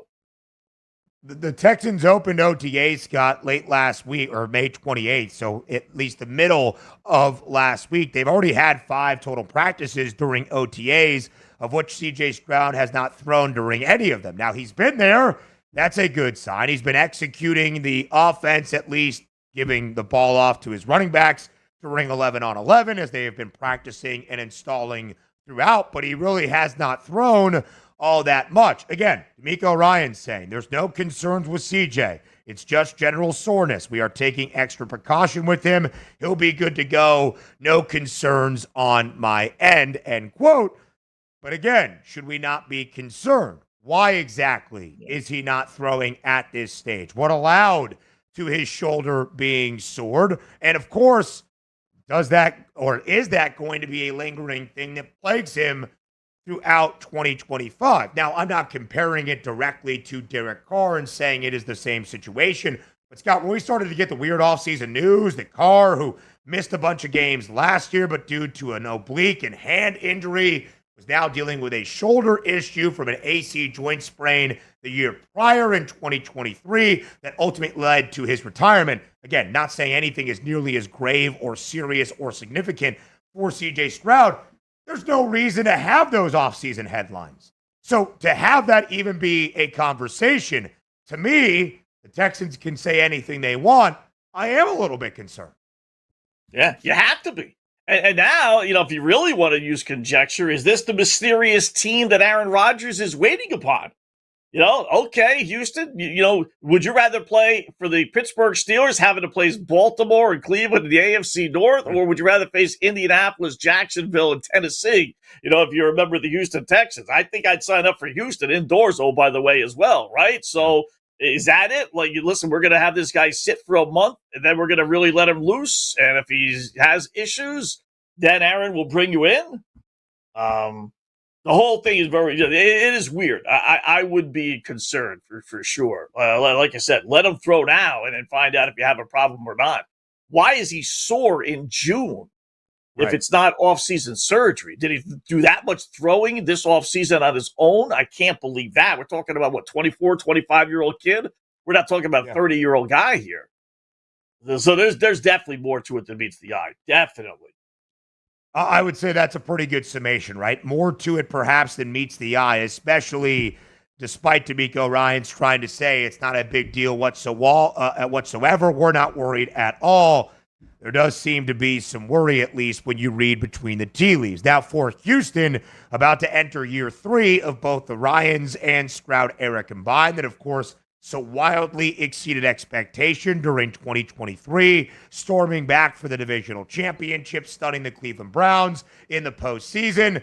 The Texans won the division for a second consecutive year in 2024, beat the Chargers as a home underdog, despite the fact LA was favored for that wild card game.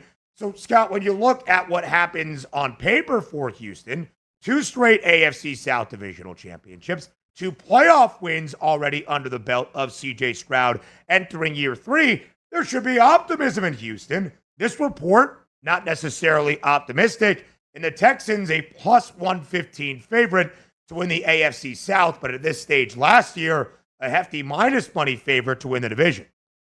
Yeah, I think that's still one of the better plays, unless we find out there is something wrong with C.J. Stroud. And you're looking at David. I mean, their backups are Davis Mills, Graham Mertz, who was awful in college, and the Slovis kid. So there's not that much there. They benefited last year. Most people think they regressed, but in reality, you laid it out there, Ben, perfectly. They didn't. They had a similar record, same record as they did 2 years ago. Won a first-round game, won the division. They didn't progress, but they certainly didn't regress. But expectations-wise, they did. So are they willing to take that next, or not willing, but are they capable of making that next step? Right. Getting into Baltimore, the Buffalo, the Kansas City classes of the AFC, or are they going to remain in the, the classes of the, Miami Dolphins and San Diego or LA Chargers? Good teams, challenge for a playoff spot, but in reality, not really threatened for a Super Bowl. 9.5 the win total for Houston, a slight bit of juice on the under. What that should say is, there's a thought that a team could win the AFC South with a 9-8 record. Neither of our South divisions around the NFL, either AFC or NFC, expected to be overly stout, Scott, where it would require 12-13 wins, you would think, to be a surefire frontrunner for this divisional crown. Now, all of that being said, the Texans by far have the hardest schedule of any of the 4 teams within the AFC South. When you look at the 3 others, the Jags, the Colts, and the Titans, got those 3 teams all ranked in the top 12, the 12 easiest schedules based on projected win total of those 17 opponents. Houston not just not in the top 12, but in the bottom 8, the 8th most difficult schedule around the National Football League entering 2025. And one thing, Scott, that has stood out to me about Houston, really in either of the 2 years with C.J. Stroud as the starting quarterback, has been the change in narrative, right? They had a win total of 6.5. entering Stroud and DeMeco Ryans' rookie year as quarterback and head coach. They were an underdog a ton early. They were defying the odds as a favorite in the last 2 years, under Ryans, under Stroud, just 7-10-2 against the spread. And now they will be looked at, of course, as the favorite to make it 3 straight in the AFC South. Yeah, I mean, like you said, this is the kind of the make or break it, put up or shut up type of season for them. Yeah. You can't stay in purgatory and expect people to think, okay, it's been a successful year. Now we're the pressure. No pressure year number 1. Really no pressure last year. Pressure is this year. You got difficult schedule. That San Fran's on there, Baltimore's on there, Kansas City's on there. You got some big boys on that schedule, but if you want to be classified as a big boy, you got to win some of those games. Simple as that. No doubt. They were kind of the team of the offseason last year. The overwhelming success in year number 1 under C.J. Stroud. They acquire Stephon Diggs. They have a good offseason on the defensive side of the ball. I think they fell flat of those expectations, but still won a divisional title and a playoff game. More FFC next.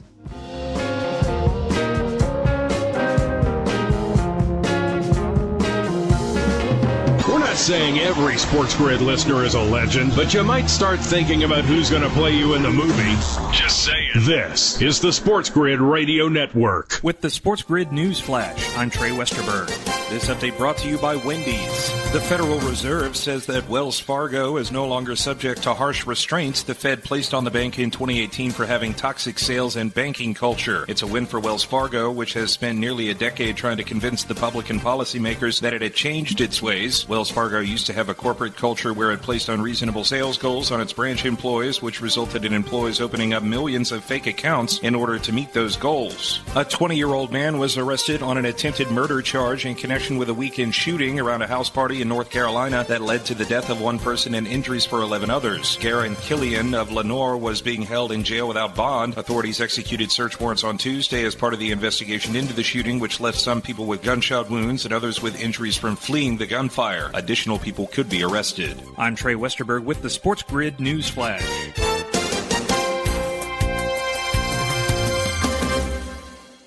Huge news. Right now at Wendy's, you can get a Son of Baconator for just $3. I don't think you understand this situation. The Son of Baconator is only $3 for a limited time.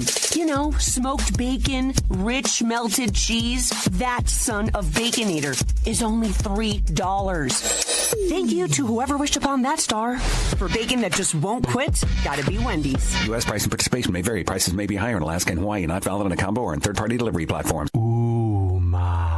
What was that? That is business phone bliss with the Ooma Cloud Phone System. It handles all our voice, video, and messaging needs. You sound very calm. I am. Ooma has everything I need to handle the busy holiday season, like virtual receptionist, call routing, and video conferencing. And it starts at just $19.95 per month per user, plus taxes and fees. Ooma. Nice. Find your business comm at ooma.com/radio. Remember when you were thankful you could just get AM and FM? Things have progressed. Now even an app on your phone can give you a 21st century thrill with that little drop of heaven called the deposit notification. This is the SportsGrid Radio Network. You're listening to Football Full Circle with Scott Wetzel and Ben Stevens. Live right here on Football Full Circle, it is FFC. Scott, continuing the conversation about the Houston Texans. Again, after a very optimistic 2023 and a highly successful rookie campaign under quarterback C.J. Stroud and head coach DeMeco Ryans, there was a lot of optimism at this stage last year. They trade for Stephon Diggs, who, of course, after only 1 year and 8 games coming to a close because of a knee injury, is now in New England and dealing with his own off-the-field issues at this moment. And although they still won a divisional championship and a home playoff game last year, there's this idea that Houston failed to meet those lofty goals of 2024, being a true conference contender, the like of KC, Buffalo, Baltimore, Cincy, challenging for those spots in an actual conference crown. This year, Scott, the AFC title price on Houston is 13-1. It is tied for the 5th best number alongside 2 other teams, the Denver Broncos and the LA Chargers, who Houston beat at home in the wild card round last postseason. How do you feel about Houston now? You talked about the bet to win the AFC South. Can the Texans do anything more than that in what seems to be a prove-it year number 3? Yeah, I do like the price plus odds, too. I mean, who's going to win? Tennessee's not winning, right? Indianapolis, maybe Jacksonville with new head coach, turn things around. But I think that's actually a halfway decent price. Kind of reminds me, I'll date myself, Ben, the old Bum Phillips, the great speech after getting beat by the Pittsburgh Steelers for the umpteenth time, telling the fans, last year we approached the door. This year we knocked on the door, or then next year we're going to kick the son of a bitch down, right? One of the old-time great speeches. So that's kind of how the Houston Texans are now, right? 2 years ago, they approached the door. Last year, they knocked on the door. That's why I say this upcoming season is kind of like make or break. And you got, theoretically, you have 3 more years with C.J. Stroud on his rookie contract, but you know how those things work. You want to sign up to new deals after the 4th year.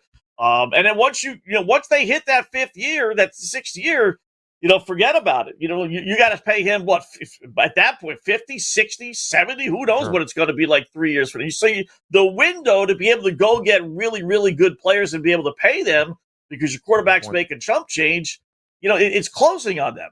They have to do something this year. But ultimately, the odds are good, 13-1. They're going to be in the playoffs. They figure to get a home game, but ultimately, are they better than Baltimore? Are they better than Kansas City Mahomes? Are they better than Buffalo? CJ and company would have to make some real great strides this season, and I don't see that. It's a tough top 3 in the AFC. And they're all young. They're all good. I don't think they're in that class just yet, no. And, Scott, it's a great point about C.J. Stroud's rookie deal, right? This is year number 3. Again, if the shoulder is not overly concerning and he is fully healthy, we expect him to be the face of the franchise in H-Town for many, many more years to come. After your 3rd year of service in the NFL, you can start contract negotiations. You can rework and find a contract extension at the end of your rookie deal, which I always think financially is a rather smart thing. If you are fully sold, hey, this is the guy forever, because you can pay him a lot of money in the extension. You can balance that out financially over the final 2 years of his rookie contract that he is under. Of course, the extension is after, and you deal with some of the cap hits. You pay him up front. Player, his representation happy. They've got more cash in their bank account, and it works to benefit the franchise as well with some financial flexibility as well.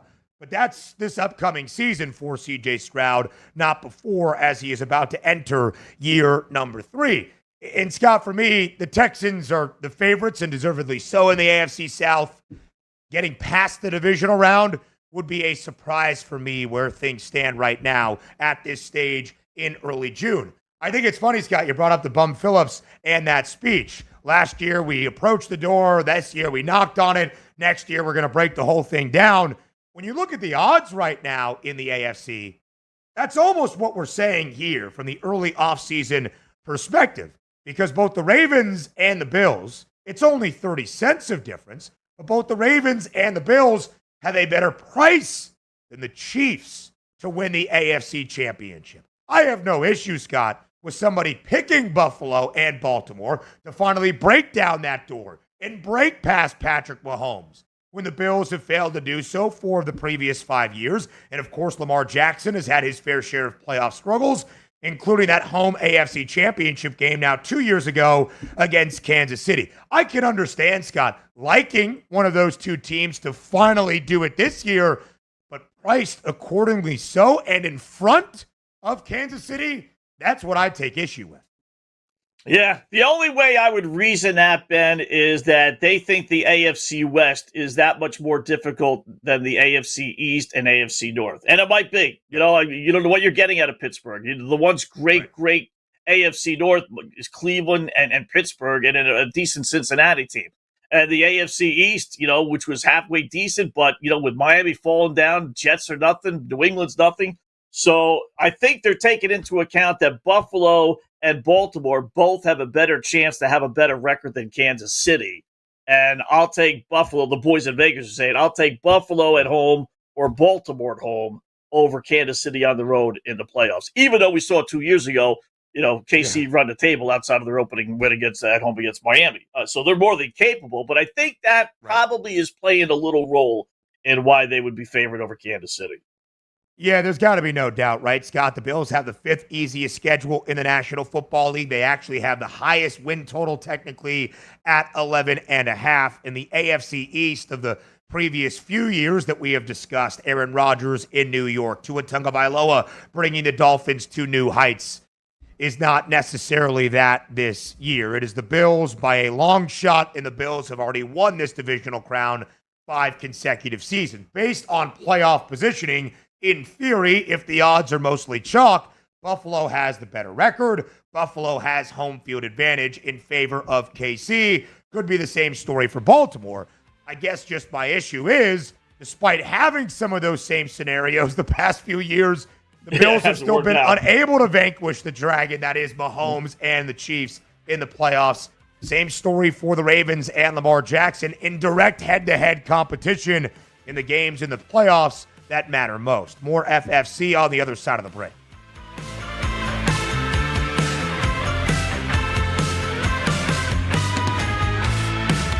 Luck is winning the lottery. Strategy is settling your divorce before cashing in the ticket. It's smarter to be on SportsGrid. Get the winning edge. This is the SportsGrid Radio Network. SportsGrid TV and radio networks are the premier streaming video and audio channels dedicated to serving the sports wagering audience. Found on major smart TV platforms and streaming on SportsGrid Radio and Sirius XM Channel 159. SportsGrid's real-time data, expert commentary, and entertaining analysis transform viewers into informed sports enthusiasts. Our weekday radio lineup begins with the early line at 8 a.m. Eastern with Ben Stevens and Donnie Rightside. Donnie joins Kevin Walsh on Moneyline at 11 a.m. Eastern, followed by Football Full Circle at noon Eastern. Kaplan and crew join the party at 1 p.m. Eastern. And Pharrell Coast to Coast keeps things rolling from 3 to 6 p.m. Eastern. Get in the mix with Kevin Walsh and Game Time Decisions at 6 p.m. Eastern. Evenings simmer with Carver and Lisi. Then boils over with Gabe Moritzi on Sports Rage Late Night at 10 p.m. Eastern. To find out where to find SportsGrid that's best for you, go to SportsGrid.com. It's smarter to be on SportsGrid.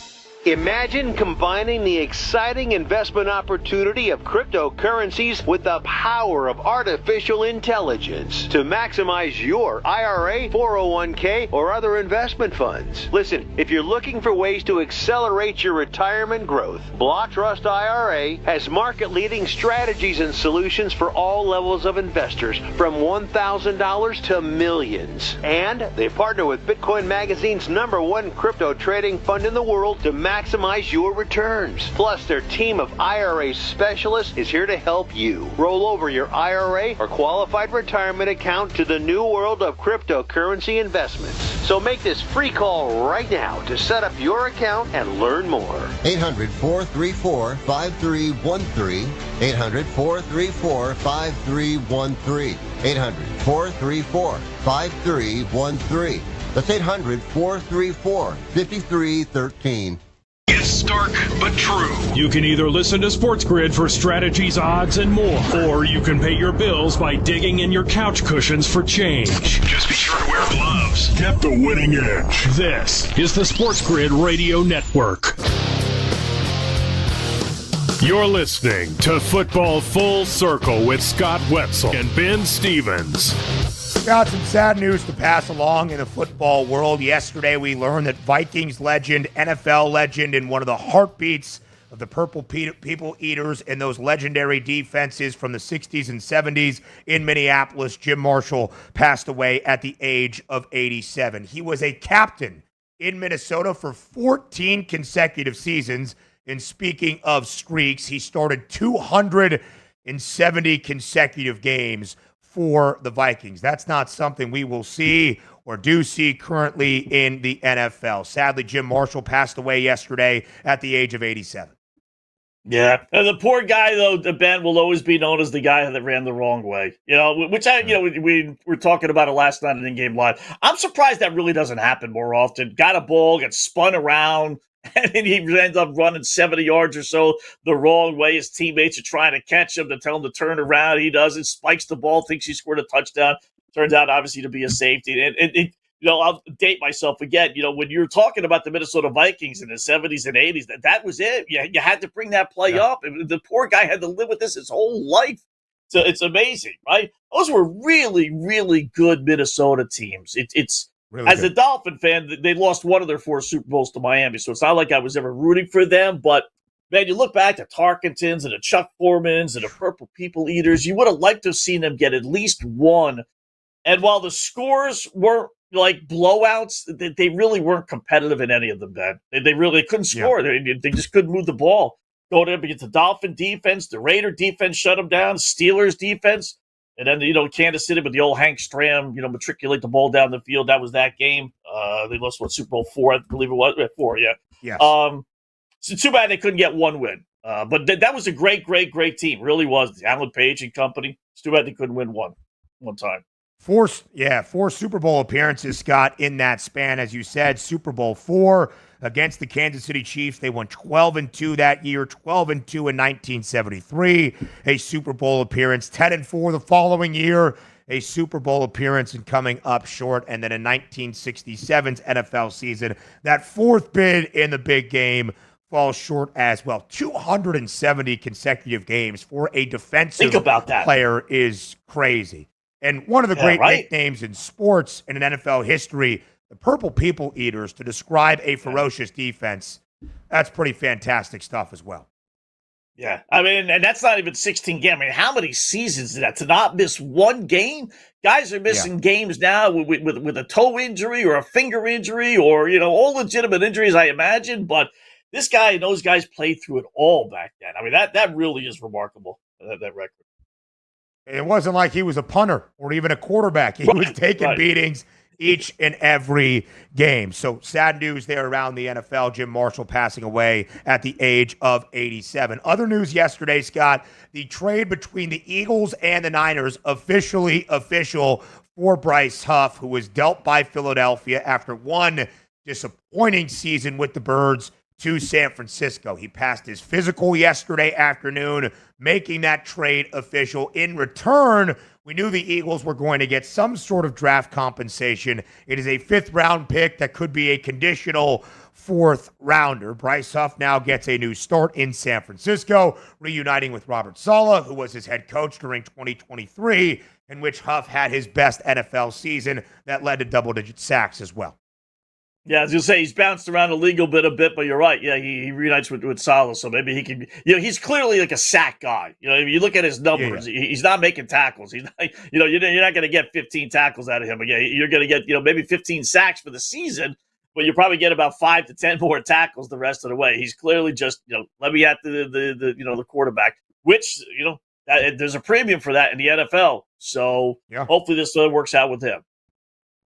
Scott, what are your thoughts on the San Francisco 49ers? We discussed earlier this week here on FFC with Joe Lisi. After that was the trade news over the weekend for Bryce Huff. There is some odds optimism again. The Niners have a win total of 10.5, but they have a number around the NFC that's around 12-1 right now, behind teams like their divisional mates in the Rams, the Packers, and right in line with the Commanders. Where do you see the 49ers in 2025? I don't like them, Ben. I really don't. I liked them last year, and there was some buzz. A lot of people saying they thought they were going to come back to the pack, and I didn't see it, but clearly they did. McCaffrey's finally coming off an injury, so he's an injury waiting to happen. Hate the contract they gave out, giving up Deebo Samuel. I think they're in regression. I like their under. Yeah, they were 6-11 last year because of all of those significant injuries. You would think healthy, improvement, but like Scott, I'm going to have to see it to believe it before I bet it and buy in. He is Scott Wetzel. I am Ben Stevens. Football Full Circle returns tomorrow, noon Eastern time on SportsGrid Radio. Now you've done it. You found the advantage for gaming, odds, and more. But we call it the winning edge for short. This is the SportsGrid Radio Network.